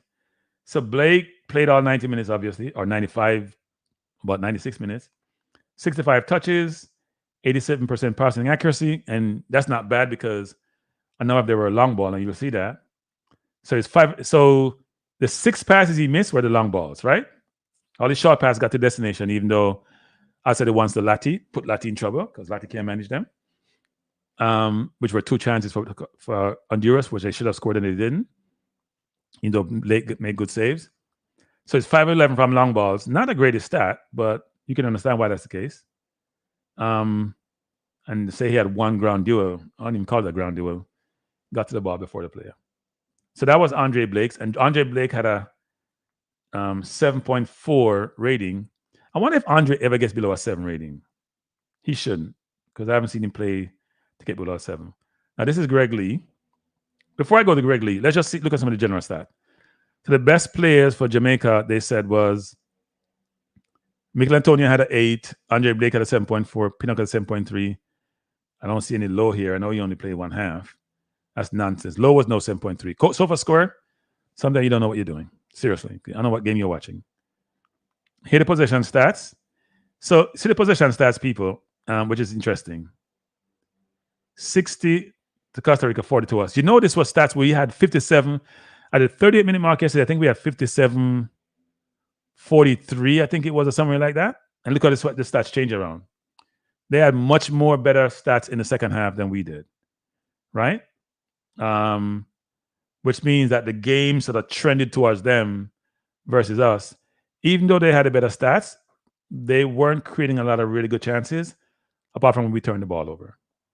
Otherwise than that, they didn't create a lot of good chances. So here is Greg Lee, who didn't have the best game yesterday. Now, Greg Lee was put at right back because Lambakisi got benched. I think Lambakisi struggled against Cuba because that was Cuba's best player to me, he wasn't getting enough help from the right wing. That was Cuba's best player. So it was a struggle for him, right? But it was a good player playing against. That happens. So I think he got blamed and got benched because of that. But I don't think he was, I don't think he was terrible, but he wasn't good. He wasn't terrible, but he wasn't good. That's fair. It wasn't good. So Jamaican Utah says, Clippers of Kranky, don't you think the coach was creating competition by starting Campbell ahead of John Malone? Yeah, Lowe didn't have a bad game against Cuba. No. Lowe missed chances. There's a difference between my outfield play and the chances that I missed. He didn't have a bad... If you look at his stats, they weren't horrible against Cuba. He just missed a couple of guilty chances where then you have to say, I have to try somebody else. I don't think Campbell was better than Lowe in either game. Campbell did a brilliant job setting up the first goal in this game. You go look at the stat. Go look at how he played in the first game. The second game, I mean, yesterday, first half. But his stats weren't worse than Gray, by the way, people. His stats weren't great, but they weren't worse than Gray. And we'll go through that. Greg Lee, so look at Greg Lee's stats. 0 of 2 ground duels, 1 of 2 aerial duels. His passing accuracy was atrocious. That means if you have 14 of 23, that ain't good, people. His passing accuracy was poor. His long ball was 1 of 6. Obviously, he didn't have any crosses. So he lost possession 15 times. That's hard to do when you touch the ball 42 times. And every time you touch the ball doesn't mean that you have control over the ball. You lose the ball 15 times. You'd have to. He wasn't better than Lamekisa. You had 42 touches, 15 turnovers, and you had 61% passing accuracy. He didn't have a good game. He didn't have a good game at all. And his rating was 6.3. I think Sofa score started with 6.5, so he was below average. So not a good game. You don't have to be a rocket science to see that he didn't have a good game. Sometimes you have to look at the stats a little bit differently because the stats doesn't give you the eye test, but he didn't have a good game. So God bless you, says Kranky. I think climate had an effect on the team last night. It was how in Honduras yesterday. I don't know if it did or not, but I think they got tired after the 35th minute. It was very obvious. They started pressing really, really high. There were some gaps between the second line of defense and between the midfield and the defense somewhat, which Honduras didn't exploit because the press forced you to do things you don't want to do. But they got tired yesterday. And these are supposed to be fit people, you know. We're in what, this third or so game, fourth game in season. So you should have built up your stamina by now, but they were tired yesterday, it appeared, and Honduras took advantage of that. Plus, they're playing at home, people. And look, you know, they had a very good crowd, right? So you hear us whine here or complain or express the view we need to support the team. And you hear the president for the JFF says, looking forward to the October game because I think they said they had 17,000 for the last game. Some people say it's more than that. That's probably the official count. Because, you know, counting people will jump the wall. Or probably get free ticket. I don't know. But the players all mentioned whenever they get interviewed about the crowd support. Even though they didn't score any goal, they played well, they didn't score, we drew the game. They were also enthused about the crowd support. So we have to support them when they're playing and show them the love. And it also helps with performance, right? When you're playing against Honduras away, difficult environment. Okay, Goontown said ticket scalper is 32.59 above sea level. Yeah, they looked like they were tired, but they held on, right? They held on. They put in the effort still, even though they may have been tired. And I do think the crowd support is important because they weren't totally sold out, but they had a very, very good crowd, actually. They had a very good crowd. Now, Damian Low stats, people. You know what? No, save Damian Low stats. I'm not going to Damian Low stats yet. I saved it for last. I'm not going to Damian Low stats yet. I have to glow it a little bit. I'm going to Pinnock stat. Pinnock, that's 7.3. Same score as Damian Low. Don't ask me how. So Pinnock played 90 minutes, had 5 clearances, 1 block shot, made 2 tackles, 1 interception, won 3 of 4 ground duels, which is very good. Won 2 of 3 aerial duels. Lost possession 10 times. Look at these people. You see, Greg Lee lost possession, what? 15 times. Now, it's harder when you play out wide, right? You have the sideline, almost like a defender, makes it more difficult. But he only touched the ball 47 times. He lost 15. Pinnock touched it 67 times, lost 10. And that 10 is probably pass you're trying to make, and you'll see why. That didn't get to his destination. He had 1 foul. He was fouled once. He had 86% passing accuracy. His passing accuracy is normally pretty good and only get affected when he plays long ball a lot of times.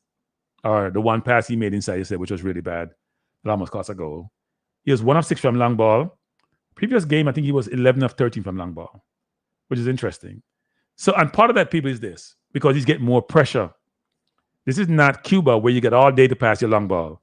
So he was 11 of 13, which is ridiculous for a person passing the ball long.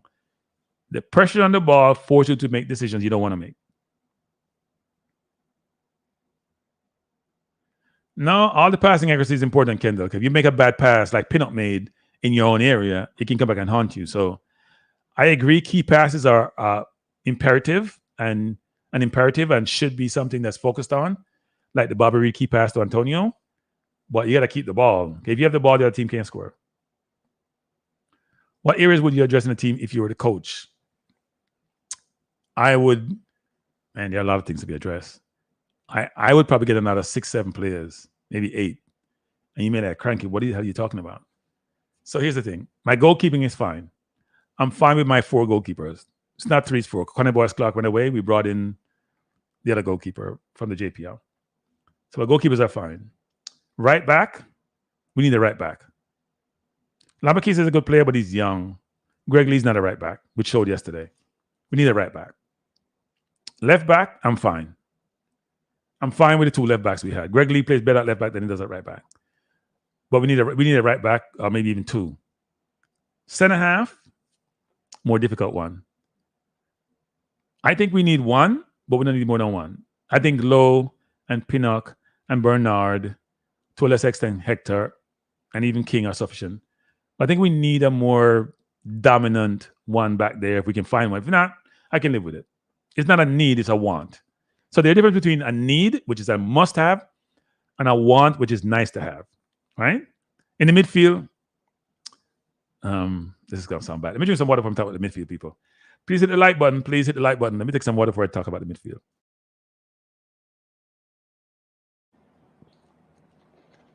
So this is going to sound really bad. So I have to take a breather because I know I'm going to get grief for this. We just need enough midfielder. Enough midfielder. We need a creative midfielder. We need a CDM. We also need an 8. We need at least 3 midfielders, people, at a minimum. And starters too, not bench players, starters. I think we need 3 midfielders. No doubt in my mind we need 3 midfielders. Look, when you see people like Ravel, who, I'm not saying Ravel should come back in the team because Ravel's Ravel, but I want that kind of quality. Slow the game down, speed the game up, don't feel pressure, find space, create space, can make a long pass, short pass, comfortable on the ball, can turn in traffic, can dip the shoulder, spatial awareness. I need all of that from the player. I don't see that in our team. They have 2 or 3 of those qualities. They don't have the entire package. And you're going to say, well, Kranky, that's all nice to have, so we're going to get them. Well, go look for them. Bunch of players have Jamaica passport. And a passport, but Jamaica heritage. Go find them. Right back, Kyle Walker-Peters. Right? Or the kid from Bournemouth. Name is slipping me now. They can help. Midfield, you keep talking about Hayden, but Hayden doesn't look like he's in a hurry to do anything. You probably still think he can play for England in the next life. But he would help, but is the solution? I don't know. When you have ACL and you're 30, it doesn't help you. Right? So I do think we need midfield, at least 3 midfielders. Up front, if we can get Nelson and Mason Greenwood, which means we have competition for Gray and the prodigal son, then we're good. Center forward, I think Cameron Archer is somebody we should pursue. Now, I'm going to talk about the Ramsey of the work. I don't think Ramsey's coming. Those players are thinking about England. But, you know, if we can get a Cameron Archer in center forward competing with Antonio, if Mason comes in and Nelson comes in, we're good. Somebody's saying Dujan Sterling can play right back. Yeah. And CDM also, because I see him playing for, who he played for? Rangers, I think it was. I think I watched him in a couple of games.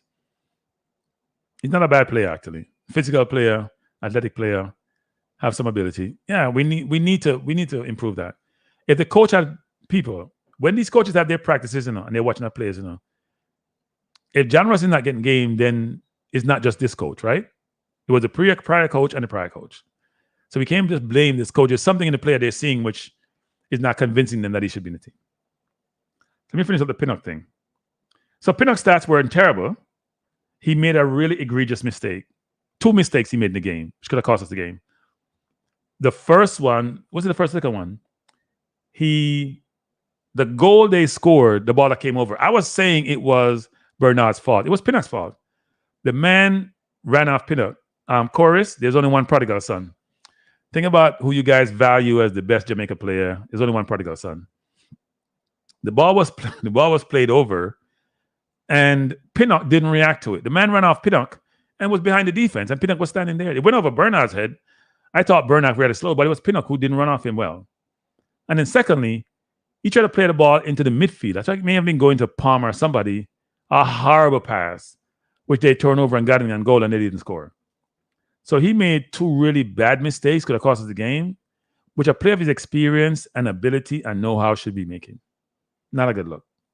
But apart from that, you can see stats. His stats are always pretty good. He's a 80+% passing accuracy player, even when he's playing a lot of long balls, which is very, very good. Then we have Amari Bell. Played 90 minutes, 6 of 9 ground duels, which is very, very good. 1 of 2 aerial duels, 79% passing accuracy, 23 of 29. He had 2 of 4 long balls. He had 47 touches. I don't see where his possession loss is 9 times. So remember, think about Greg Lee, who lost possession 15 times. He lost possession 9 times. Similar touches as Greg Lee and better passing accuracy. Greg Lee's about 61%. He's 79%. So this is just the stats, people, because something you watch a game, there are facts and circumstances which inform your view, which may affect how you view the stats. But I think the stats were sort of indicative of how we played or how the players play. More so than I've seen that even the Cuba stats, which were very laudatory and may not reflect reality, actually. Jera said, what about the kid Ian Frey? Can you tell me if he has a passport?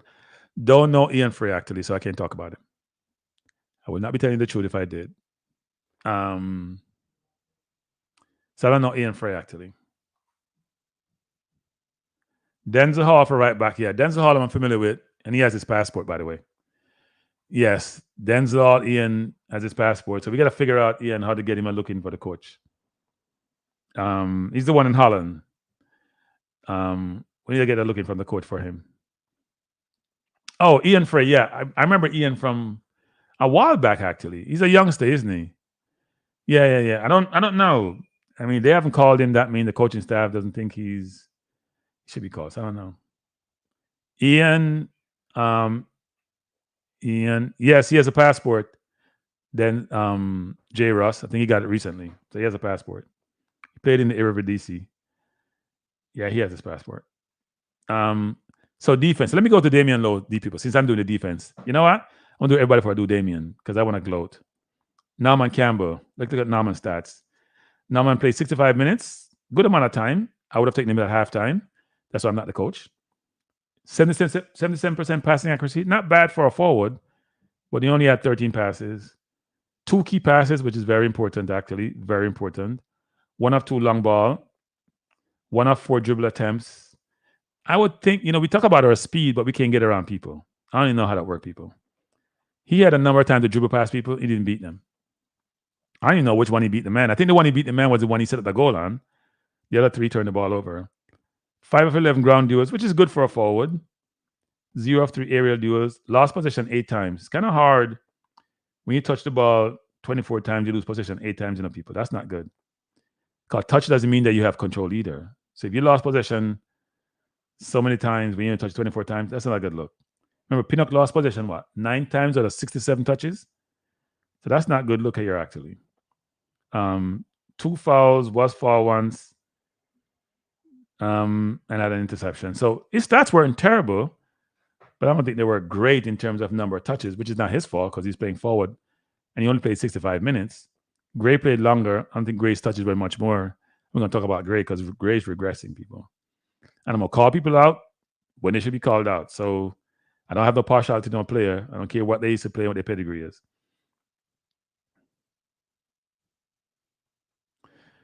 Jogan said, Gravel, is the youth Gravel that good as him said? Never see him play. Yeah, he's good, but he's also a headache. He's good, but he's a headache. Don't think about Ravel. Ravel has a ton of ability. He doesn't always turn up to play. Something's always happening with Ravel. Like him as a player, but he needs to get his life together. So we're not going to rely on Ravel. I think Ravel is history. He is, frankly, I wouldn't say he's wasted his career, but he hasn't maximized his potential. Not even close. Not even close. Joey Latibadier, 90 minutes, 82% passing accuracy. So this is not bad now, people. 27 of 33. And I know he made a couple of long passes, I think, if I'm not mistaken. So we'll see. 0 of 2 long balls. So 2 of the 33. So he would have been 29 of 33 if not for the long ball. I'm just estimating. He didn't have a lot of tackles, though. Look at the numbers. He had 44 touches. And most of those touches They could be headers, they could be interceptions, whatever. He had one aerial duel, he had one foul, he blocked one shot, he had 2 interceptions. So they're not terrible stats, actually. They're not terrible stats. I won't say they're great, but they're not terrible stats. Right? But the tool here's what this doesn't capture, which SofaScore need to think about. What big mistake that I made that could have cost me a goal? See, like how you have key passes, that also has to be a stat. If you're going to count key pass that may have led to a goal as a stat, then the opposite has to be a stat also. The pinnock pass, the 2 miscontrolled by Lati, or the 1 miscontrol and the other one which almost cost goals, there were 3 chances. That should be captured here. And coaches need to take this into consideration. If coach look at this stats, they're going to be like, oh, they didn't watch the game and see that he made 2 really bad blunders in receiving the ball on the edge of the box, and also didn't capture Pinnock's pass he made inside, which could have led to a goal. Those are key passes for the opposition, which I don't think SofaScore captures, which they should. Casey Palmer's stats weren't great. So look at Casey. 77 minutes, 41 touches, similar to Lati touches, 68% passing accuracy. Remember, Lati was over 80%. 19 of 28. That's not good stat. 2 of 6 long ball. So let's say 4 of the long ball would have been there. It's still 70-something% passing accuracy. 2 of 3 dribble attempts. Not terrible. Better than Campbell was 1 of 4. 5 of 9 ground duels, not bad. Lost possession 13 times. So you had 41 touches, lost possession 13 times, 68% passing accuracy. And some of those are all intertwined, people, because some of your bad passes go into those numbers. So not the best game for Casey, especially given all the praise he was getting after the Cuba game.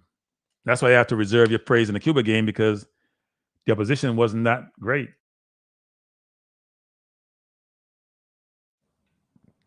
At all. So let's go to Damari Gray. Hey, Damari, I'm going to tell you this right now. You're playing yourself out of the team. You were awesome when you first came. You were in Concacaf team of the tournament.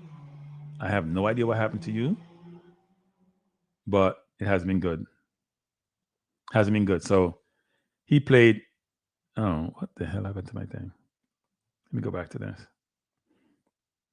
He played 84 minutes, 27 touches. So remember, Campbell had what? 21 touches in 65 minutes? So probably similar in terms of touches. His passing accuracy, though, was 93%, right? Which is very good. 1 second, people.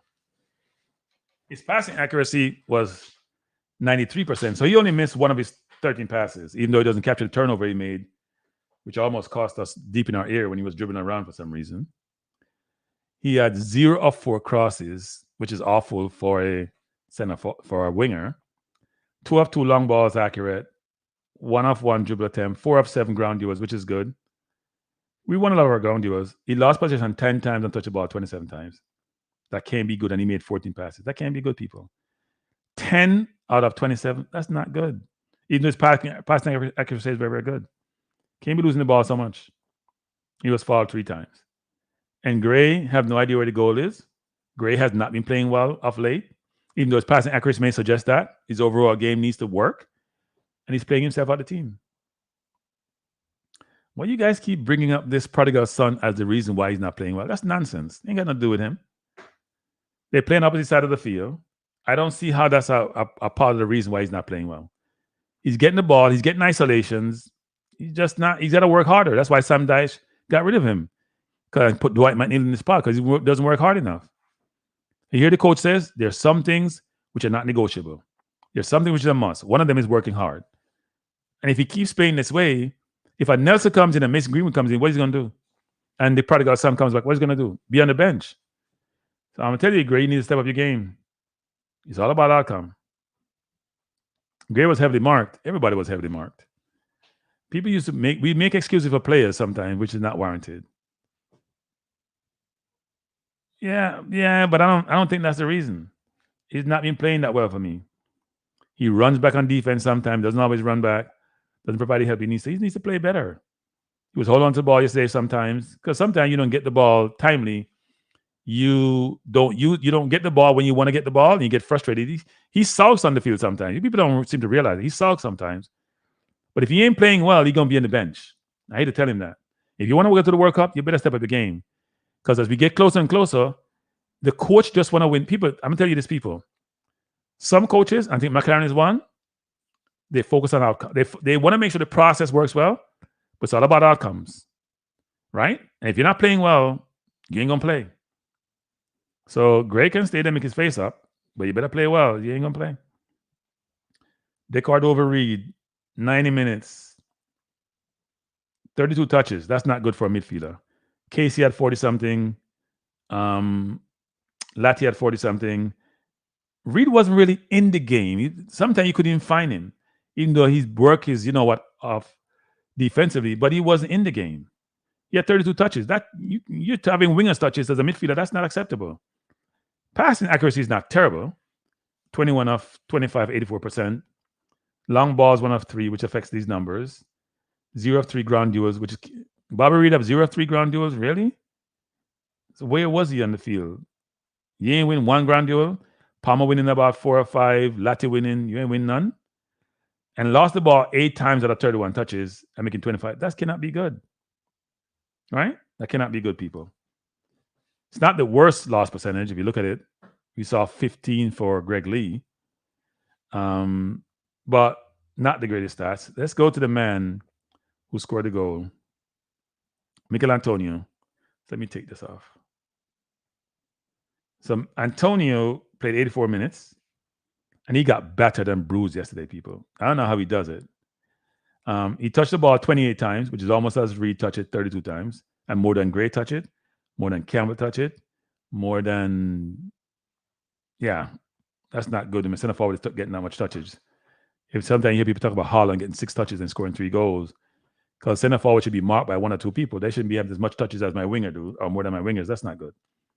Accurate passes is 9 of 11, which is not terrible. Actually, long balls 1 of 1. He won. Hey, people, look at this. This is probably the best of the team, My center forward won 8 of 13 duels, people. Look at this number. I'm not saying my defender, I'm not saying my midfielder, I'm saying my center forward. 8 of 13 duels. This is exceptional. Best in the team by a good distance, actually, in terms of number of duels. But, he's always up there combating and fighting. 2 of 3 aerial duels. He lost possession 7 times.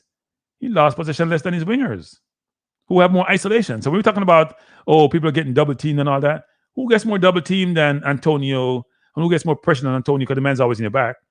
He only lost possession 7 times compared to all the other players on the field, actually. Right? Bobby Reed lost possession 8 times and have more room to maneuver. So that's not an excuse. He was fouled 5 times. He committed 3 fouls. He put in a shift, and he showed up. Yeah, he does a good job holding the ball up. Bobby's the best ball handler. He's not a basketball player. I don't think he's the best ball handler in the squad. I actually think they're better ball handlers. Gray's a better ball handler. Casey Palmer's a better ball handler. Who else? No, he's not the best ball handler.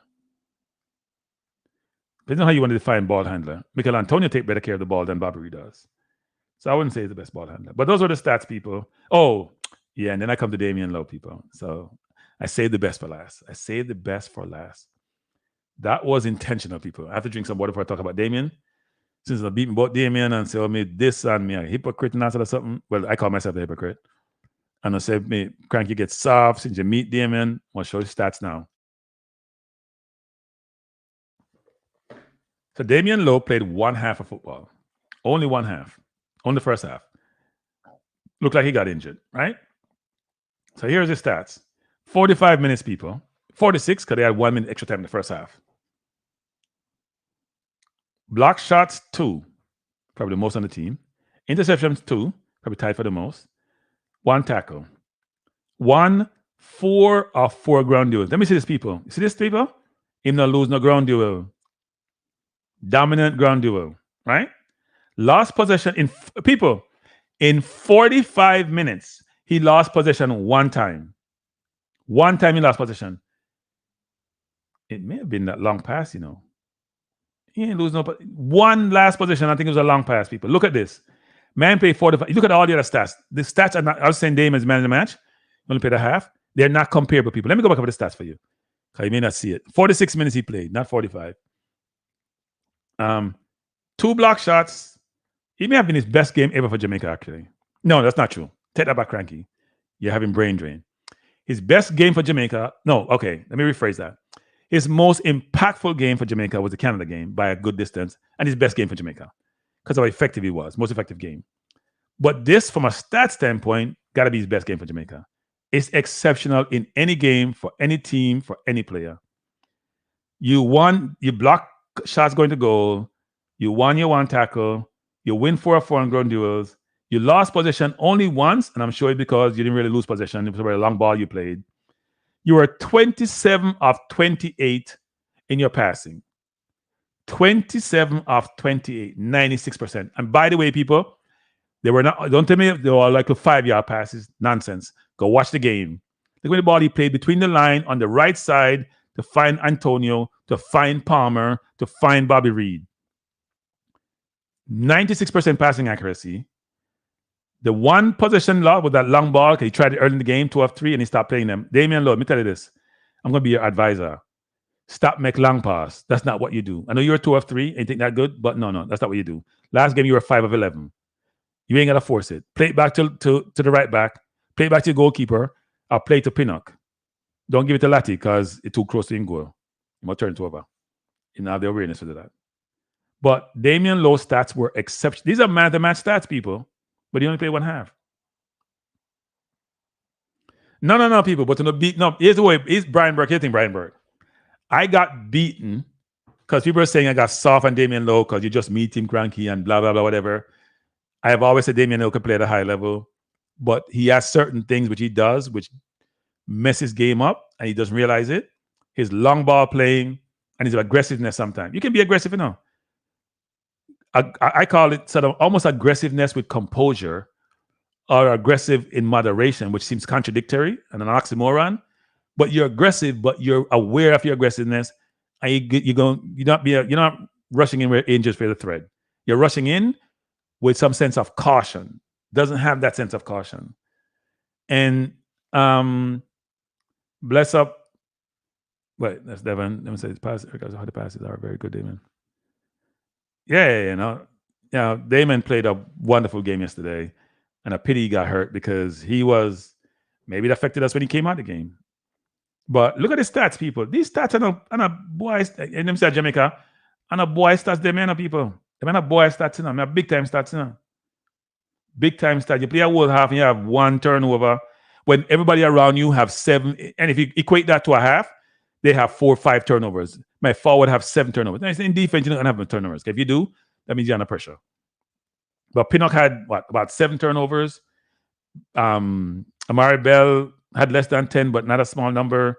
15 by Greg Lee, right? Everybody had these. If you cut them in half, let's say Greg Lee had 7. Lowe had 1, and he played on the same side as Greg Lee. 1 turnover.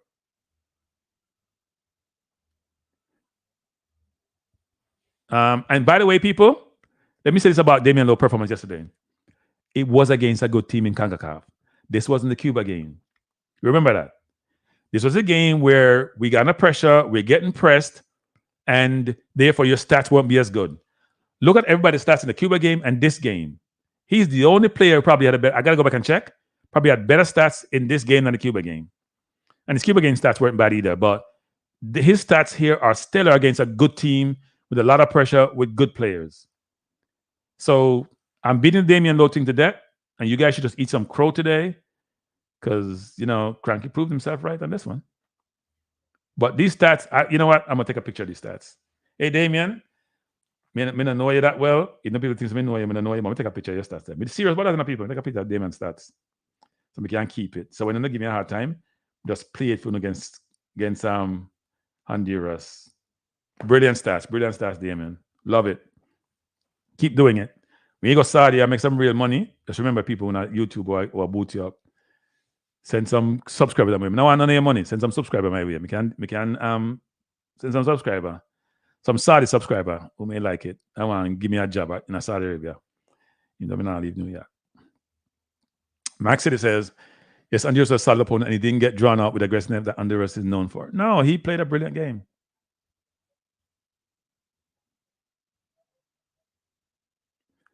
Brian is saying, you're correct to be honest. I turned to my friend and said, this is the first time I see Damian Lowe. No, Damian Lowe, yeah, played a really good game. Yeah, he was. That's a contradiction. Damian gets subbed and somebody's concerned about the defense. Wow. I don't think I've ever heard that before. In fact, Damian was getting beaten left, right, and center for the first game and the second game. So where are the Chris Smiths of the world? I'm going to call out your name who like to beat the man 24/7 and say, no, good at him, this and him, that, and Kranky. Because you meet the man, you don't want to talk about him. When he plays with composure, like he did in that game, and these are boy stats, them are big people stats against good team. If you look at everybody else's stats and his stats, I don't know why SofaScore can give him a 7.3. What does SofaScore do the rating pan? Because a mathematical calculation. How do you calculate somebody's 96% winning all their ground duels to have 7.3 similar to Pinot? That don't make no sense. The formula they use need to be reviewed because it don't make no sense. Yeah, I call name because them call up me pan people channel all the time. So all I know who beat Damian Lowe, eat some crow. Hey, Damian, walk with your head out, man. Well, you're Jamaican. They do that anyway, so it don't really matter. No, he played a brilliant game. And when you play a brilliant game, and Jamaica's two best team, so I'm going to cause controversy by saying this, were two of the locally developed players. Blake and Lowe were two of the three best players. Antonio obviously was very good. And his stats were excellent for center forward, frankly, even though he didn't really score. But they're two local developed players, so there's potential there for local developed players. But they primarily trade overseas. And they've been overseas for a long time. Right? And even though Damien is not going to turn a game at Philly, I know he's transferring to Saudi. Brilliant game, Damien. Yeah, I wonder why. Yeah, I'm looking for flowers. No, I didn't look for flowers. I took my flowers. Merrick, me not look for nothing, Merrick. Me take my flowers, them. Because I deserve my flowers. Me take my flowers. Me take me beat when me get it. I call myself a hypocrite the other day. But I also say, because, yeah, sometimes I probably should criticize a little bit more, but then I beat in business. But I think when you perform well, you get your laudatory comments, you get the flowers you deserve, and he deserved his flowers yesterday. I'm all disappointed. Maybe it's a good thing come out of the game because we won the game anyway. So, Kranky, you now add Demi to your beating stick now. Which Demi you talking about? Claudine? I'm not beating any. First of all, people, I'm not beating anybody. Demari Gray, you talking about? So don't get familiar with people. Claudine, I call man Demi. Like him, what? Demigod? Like Trump?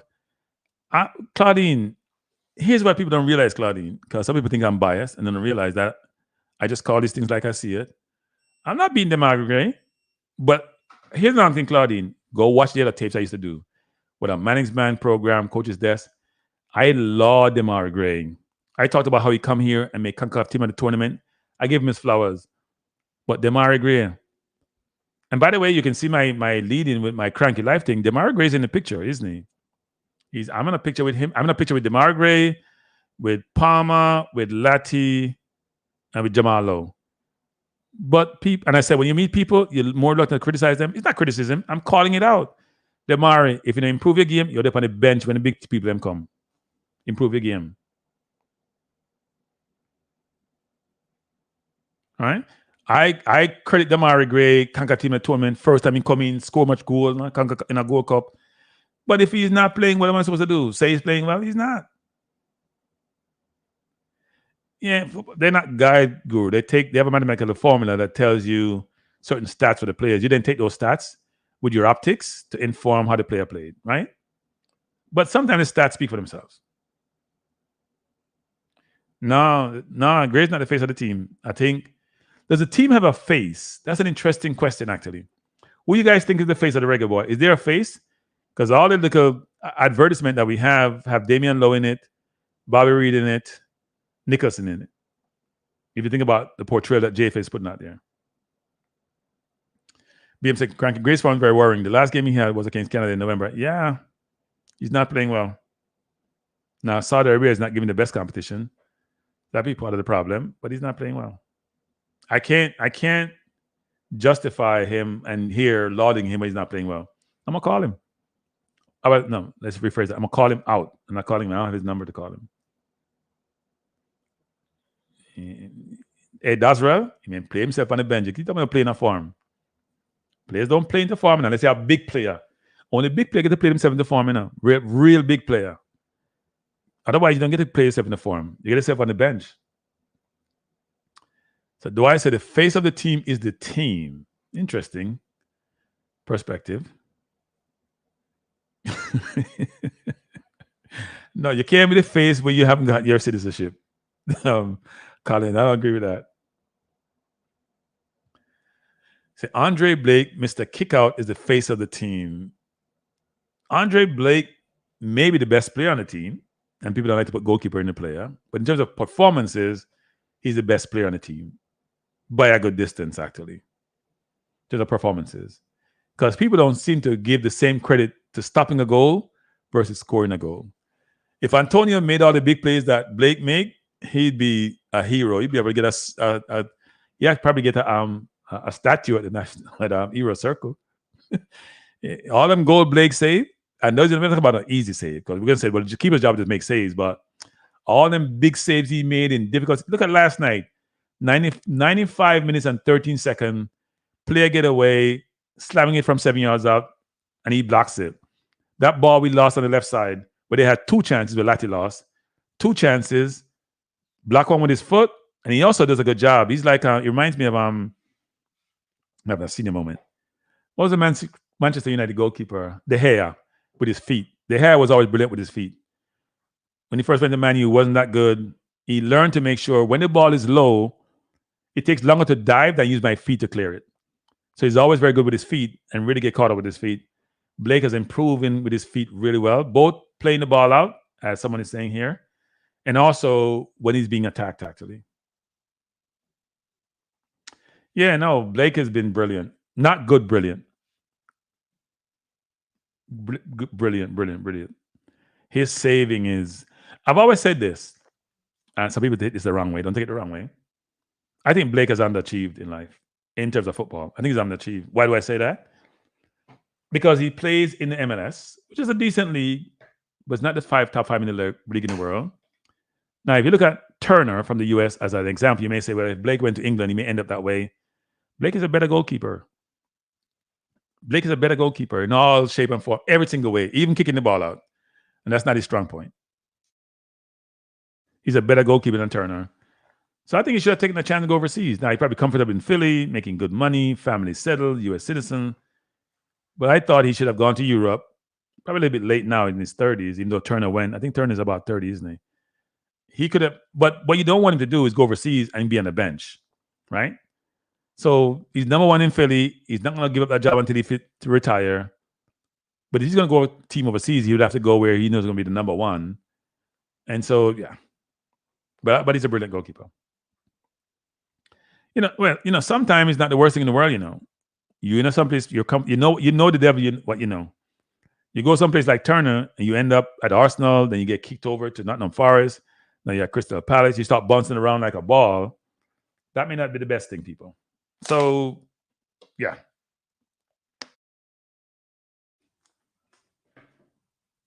Whoa. Football guru, really?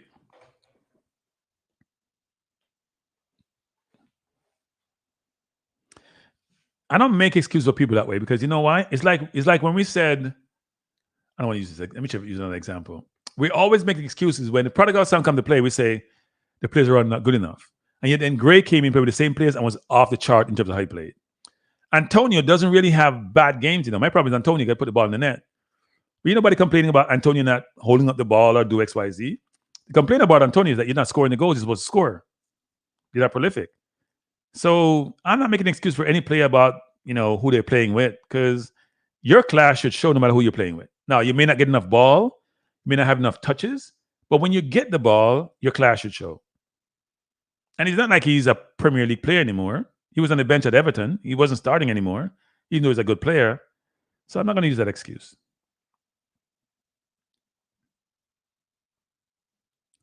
Merrick. A keeper of Blake's caliber should not be dropping those balls. So yes, I'm an equal opportunist. If you play well, you get praised. If you don't play well, I'm going to call you out. That's how it should be. That's how it should be, right? He shouldn't drop that ball. He could have given us a goal against Cuba. That's not good. I didn't really cuss him.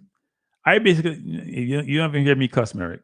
I don't really cuss. I express myself with some passion. That's what I call it. Claudia saying, Kranky, that's what Antonio gives the team every game, not once in a blooming like low. All right, Claudine. I know you're in the Antonio camp, like you're in the Robert camp, and nobody can change your mind. Said David can block with his feet, but ball at his feet, but can't play with the ball at his feet. Yeah, I can't block with it. Yeah, that's a good point, actually. That's a good point. Blake has gotten better with his feet, by the way. De Gea can't play with the ball at his feet. That's De Gea's big problem in today's football. Yeah, you know what I noticed, people, which is very interesting? You go back and see when we scored the second goal. You look at the substitute on the sideline, how happy they were. Nobody was on the sideline sulking because they didn't play. Look at Nicholson's face, right? Look at Nicholson's face. Look at Henderson. Look at all those players when we scored the second goal and how happy they were. That sense of enthusiasm. And the coach keep talking about that, how together the players are. The coach keep mentioning that over and over and over, which means he's very impressed by the camaraderie. So that whole thing about, we used to talk about way back when, I think that's gone out the team. I think the team is really cohesive. And when I went to Dallas and engaged with them, I could see that. Now, you still have people engaging people who they're familiar with, right? But the team is really cohesive. They get along, it appears. They enjoy each other's company, which is important to have that in a team, actually. So, yeah, the unit is strong, and the coach keeps talking that out. Kranky, all players make mistakes, integrate line. Yeah, but when they make mistakes, you call them out, right? You don't say, oh, you made a mistake. That was a wonderful play. You're basically saying you shouldn't be Messi should be missing that goal. You miss a penalty, Messi should miss that penalty. That's what I did. And people are saying I'm overly critical. I don't think I was. No, I've always said Blake is a brilliant goalkeeper. There was one time I sent this to a friend of mine in the UK. There was a compilation of saves that Blake's made, which was on YouTube at one point. I'm not sure if it's still there. And those saves were off the chart amazing. Off the chart amazing. Like ridiculous saves. And he does that routinely.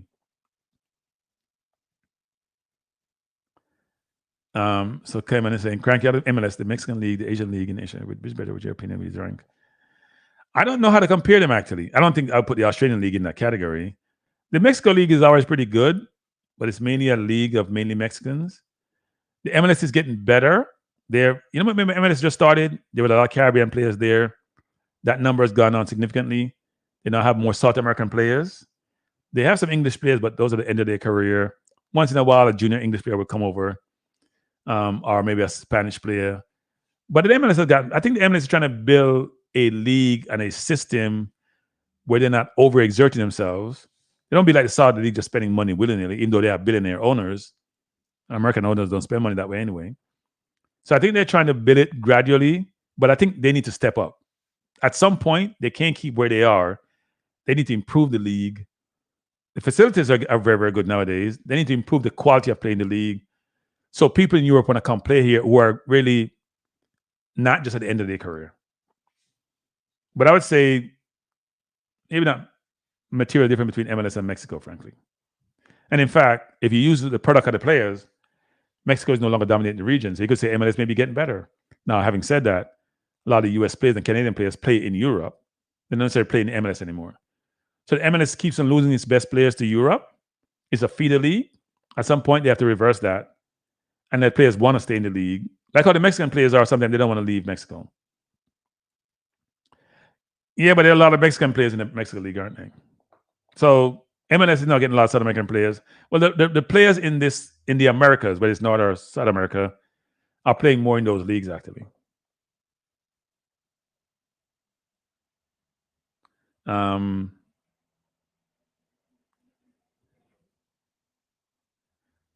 Do I think that the Mexican League is strongest?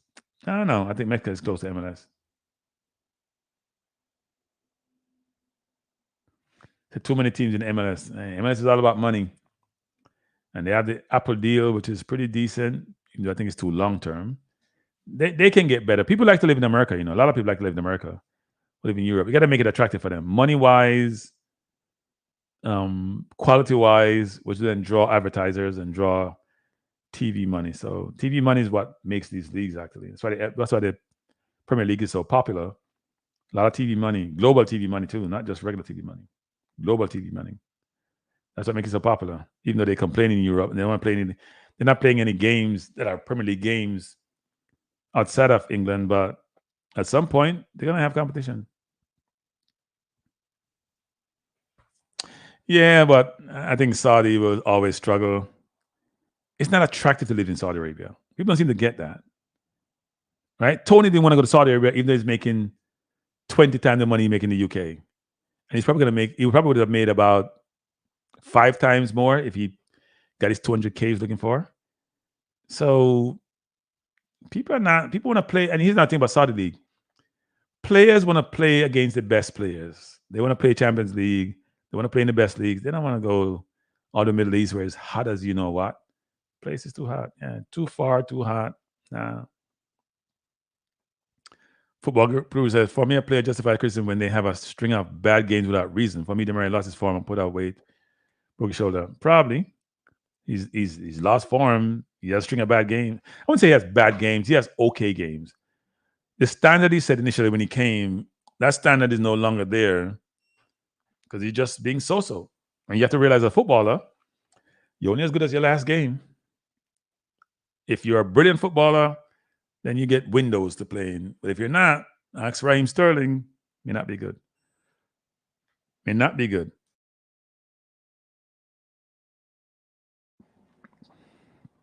I disagree with you, BM. Saudi will never be in power with some of the best leagues in the world. Never. At least not in my lifetime. You remember China? Do you remember China? It's hard to sustain that type of spending. If you have to player like Ronaldo, almost $100 million a year to come to your league, it ain't gonna work, people. If you have a player, some Ivan Toney, 400,000 pounds a week, it ain't working, people. Not happening. Tony would have made 150 in the UK, not 400. I don't care how much oil money you have, it's not sustainable.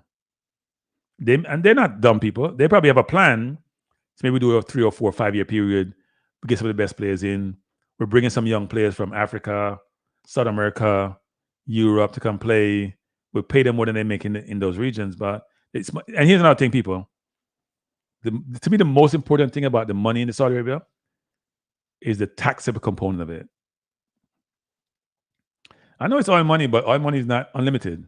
Why do you think Saudi Arabia is investing so much in clean energy, in all these things, in tourism? Because the oil is going to run out at some point. Not in my lifetime, but they're going to run out at some point. They try to attract people to the Middle East.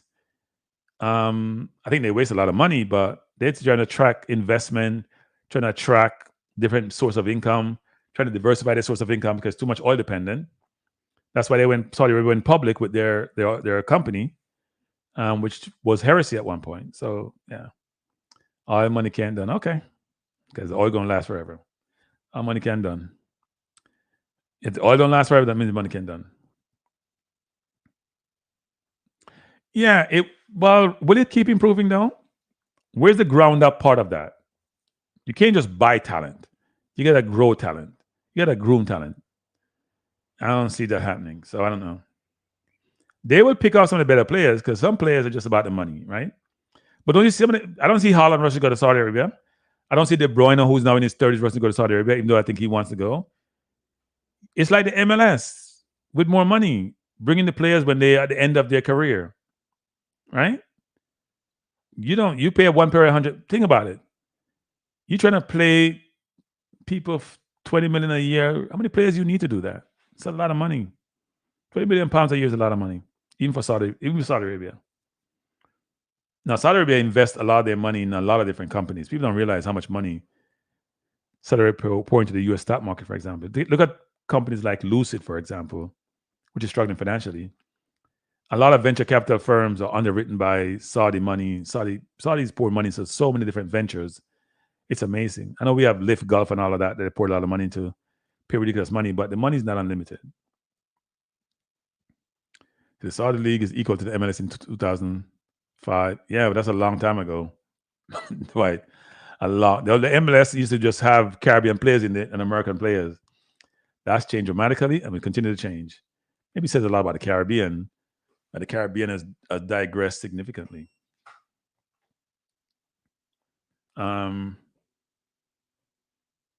What else? All right, people, we're at the end of the program. It's been, by the way, people, please hit the like button if you haven't done so. I'll be back here tomorrow again. Tomorrow's what? Thursday is my last show for the week. I have no idea what I'll be talking about, but I'm sure I'll come up with something. Then find cooking oil at Jamaica. Conrad, cooking oil. Enough like that, Jamaica. Can we fry enough? Saudi invest in everything, Dwight. I think no people don't realize it. Saudi invest in everything, Dwight. If you go look at some of these companies Saudi invest in, you would be shocked. Because a lot of it is venture capital money, so it's not really public money per se. They invest in startup. So if you invest in, here's how it normally works. If you have venture capitalists, which are people who invest in companies in their infancy or invest in private companies, not necessarily public companies. And so you invest in 10 companies. You only need one company to hit well, right? If you put $10 million in 10 companies, which are $100 million, and one company hit well, and that company becomes a $1 billion company, your 10 million turns to $1 billion. So you lose 90 million because 9 failed, you make $1 billion. That's how it normally works. Venture capitalists invest in a lot of these startup companies or companies in the middle of their growth, and they make a significant return on the investment. And Saudi Arabia is always, most of the big companies you see in the background that's done really well, that start their infancy someplace, they have Saudi money in them someplace. A lot of them have Saudi money. So they only make money from oil. They may seem to spend frivolously, may seem to lose a lot of money, but they make money from other than oil, which people don't seem to realize. I don't think people realize. People just think that it's just oil money. You could name tons of companies that Saudi Arabia. What was the name of the company that failed the other day? That the name is slipping me now. I'm having a senior moment. They build out like offices, but then COVID killed the whole thing, right? I just mentioned Lucid, which, by the way, to me, when Lucid dropped their Gravity SUV, it's going to be a big turnaround for that company, I think, actually. You know what? I should buy some of that stock, actually. When they drop that Gravity SUV, it's going to be a game changer for them. Because Americans like to drive big. Americans don't want to drive any cars nowadays. They like the big vehicle, family vehicle. It looks good. Now, the Gravity looks more like a van per se, but it's smooth. The aerodynamics they're trying to build it with. But it has 440 miles for, in terms of charging. Unlike WeWork. Yes, Dwight. Thank you. WeWork I'm talking about. Thank you, Dwight. Yeah, they invested in WeWork. And WeWork was hitting the ball off the cover and COVID came and WeWork went away. Right? They went bankrupt. A young CEO. Didn't work out well. But the Gravity and Lucid stock price hasn't done well. They build these expensive cars, brilliant cars, but it costs too much money to build a car versus what they can sell it for. I think they went the wrong way. They should have went with more economical cars first, not the most expensive cars first, which they did. Right? But the Gravity SUV, which should come out end of 2024, 2025, which I'm looking at because I probably need an SUV. That and the EX90. I like the EX90, but it's 300-mile range. I'm driving down south to Atlanta. That ain't working for me. I need 440 miles. So I make 2 stops versus 3 or 4 stops. But the Gravity has a huge screen, used almost like an iPad type thing. Go look up the Gravity, people. Really nice. Said Lucid and Neo. I have no idea what Neo is. Are the same boat, to be honest. No, Lucid has the Sapphire. Lucid has the brilliant cars, actually. The Air. But they're too pricey. Over $100,000. Everybody have $100,000 to spend on a damn car. So I don't know why they started with the high. People look at what Tesla did. They have $67,000 car. They have over $100,000 car. You need that mid-market car where you have volume to sell versus, you know what? You're going to have XYZ. But anyway, people, let me close this down. Please hit the like button before you go. Please subscribe before you go. Appreciate you being here. I'll be back here tomorrow. I don't have a topic for you yet, but we'll come up with topics that we want to talk about. I hope you have a wonderful evening. Thanks for being here. I'm going to say this. Go Kamala, or go Miss Harris. They say you're Jamaican. You just body slammed somebody yesterday. keep body slamming him. We can't have him as president. We want to save world, and he's not a safe pair of hands. All right. And by the way, people, if you have something you think I should be talking about, let me know. I'll see if it's a good enough topic to have discussion on this channel. So, but I appreciate you. Have a wonderful evening. And MAGA. Make America great again. So here's my question to you, both of you, Camo and Spain. Who was America great for? People of different persuasion or just Caucasian? And when was it great? Is great means you go interfere with other people's election? And then when people interfere with yours, you have this disdain and this, what the hell? Come on. Kranky. So who's eating dogs and cats in Springfield? I have no idea. I think people are spreading rumors. People come up with these things. They lose their pet and they say Haitians are taking and eating it, but they can't show you any pictures. My opinion on Jamaica sending troops to Haiti. Wow, Max, that's a great question. I think black people need to support each other. The Kenyans did, and they're all the way in North Africa. So why isn't the Caribbean doing it? Now, do we have concern about our kids going over to, because they're kids, they're young kids, to a very volatile region? Yes, we do. But why does Kenya go into Haiti versus the Caribbean trying to help Haiti get to a good place? Yes, Carrie, and I agree with that.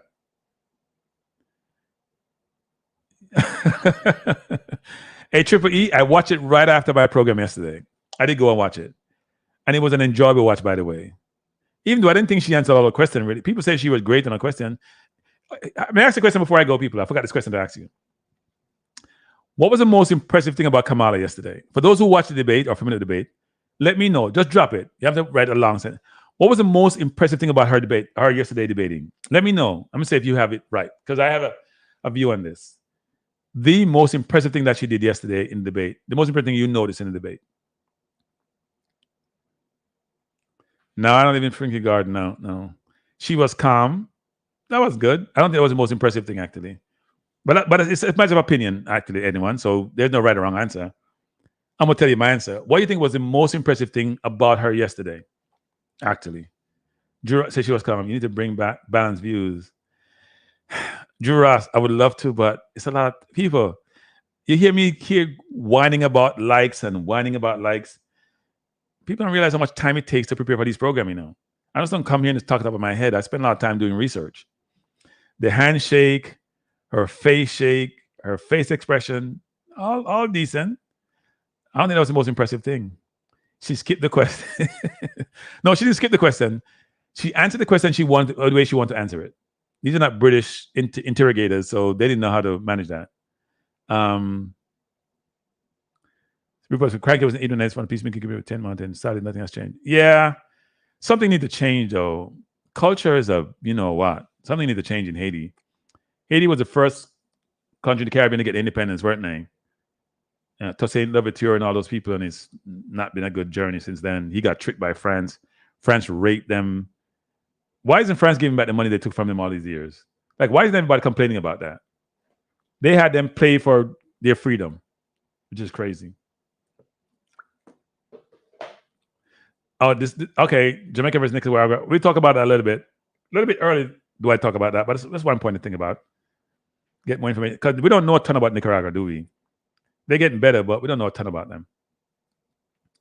So someone says, okay, so here's, I think it was the most impressive thing about Kamala yesterday. The way she holds her arm without whining. Yeah. Now, to me, the most impressive thing about her yesterday, which I think outweighed everything that she did, because she was nervous in the beginning, was that she really prepared for the debate. The preparation was evident. The amount of time she invested, and I keep telling people, preparation. Preparation is an imperative, people. And you can see she spent time preparing, and her preparers were good in this context. Nothing was left untouched, unturned. Whether it's how she was throughout the debate, how she looked at him, her handshake, how she goaded him. You could see that they prepared and they had they had somebody playing Trump's role when they were preparing. Very obvious. She prepared on the economy. She wasn't great on the economy, by the way, but they let her get away with it. Because I don't think she's great on the economy. She needs to learn more about the economy. It's very obvious to me she's not versed in it. She prepared on the border, even though she missed a trick on the border, whereby she didn't tell people that the border traffic has slowed down significantly of late. Even though one would say, well, what were you doing for the last 3 years? She brought up the whole thing that Trump killed the bill with Johnson in the House, and the Senate had a bipartisan bill which was killed. But she had a chance to kill him on student loan, which she didn't take the opinion of him on student loan. When he said, and I said this earlier in the program, talking about how they disappointed students and they set them up to fail, it's your Supreme Court that killed the student loan bill that Biden was executing. So why would she have bring that up and say it was your Supreme Court, the same one that killed abortion, the same one that killed Roe versus Wade? That's what she should have been doing. She didn't do that, which was disappointing to me. But she was prepared. I mean, you could actually see the people don't understand it. It's like me trying to do these shows and spending so much time doing research and information. It takes time. And Kranky, you know, in Canada, we just people get tax breaks and money, and also blacks are not organized, so we can. Yeah, Tito, we are not organized people. We're a sad race. I want to say, I may manage that because a lot of blacks are doing well in the world. Tons of blacks are doing well in the world, but holistically, we got to do better as a people. Yeah, but see, he has fall. Here's the thing I mentioned, people. I'm gonna do a show on this. He may lose the presidency because he won the Biden debate. People don't seem to realize. Him winning the Biden debate, he won the battle. He may lose the war because of it. Doesn't mean he's going to lose. There's a lot of morally challenged people in this country. That's why he even get any vote, frankly. Yeah, Haiti is a failed state, frankly. Failed state. A lot of Haitians doing well, especially in the U.S., actually. People don't seem to realize that. But a lot of Haitians doing really well. Titans in corporate America. But the country is just so challenged and has such a history and so much infighting and so much crazy. And the U.S. was one of their persecutors at one point. France was their persecutor. They have so many persecutors who have held them down, by the way. Right? It's not just what you see, it's history. So, yeah, tough situation. But it's hard to send your kids. That's why the U.S. hasn't sent any troops to Ukraine to help them fight the Russian. It's hard to send your kids into war. You only have one life to live. You give up your one life for something which is not defending your own country is tough. But if the Kenyans are there, then how you justify not sending people from the Caribbean there who are soldiers? We got to find a way to... Here's the thing, people, before I sign off. I'm going to say this. The U.S. has so many complaints about illegal immigration, and people are walking through jungles in Colombia and all those places to get to the U.S., right? But some of the problem is caused by the U.S. When you have guns you're exporting, or guns that illegally get exported to all these islands, that's what's killing the Caribbean, you know. Look at Trinidad. Look at Jamaica. Oh, look at Haiti. All these countries. Those guns are not made in Haiti. They're not made in Jamaica. They're not made in Trinidad. They're not made in South America and Brazil and all those countries. They're made in the U.S. So when we complain about immigration here and we have all these things, talk about what's driving immigration. Economic opportunity and safety. Two primary reasons. I need to make a living for myself and my family. I need them to be safe. Because if they're not safe, why are you living for? So then you're going to go to a country you think you're safe. And your guns are the part of the problem. Your guns kill the economy. Your guns kill people. Okay, if you have guns and people get doing a lot of bad things, then you can't generate economic activity because you don't want to do any business because you can't do your business. Either your business going to get robbed or you get taxed or whatever it is in your business. Not taxed by the government, but taxed by criminals. So anyway, I could go on night about this, people. Thanks for being here. I appreciate you being here. I'll see you tomorrow. Have a wonderful night. Thanks for the conversation. Really good conversation. Peace out and have a great evening. Bye.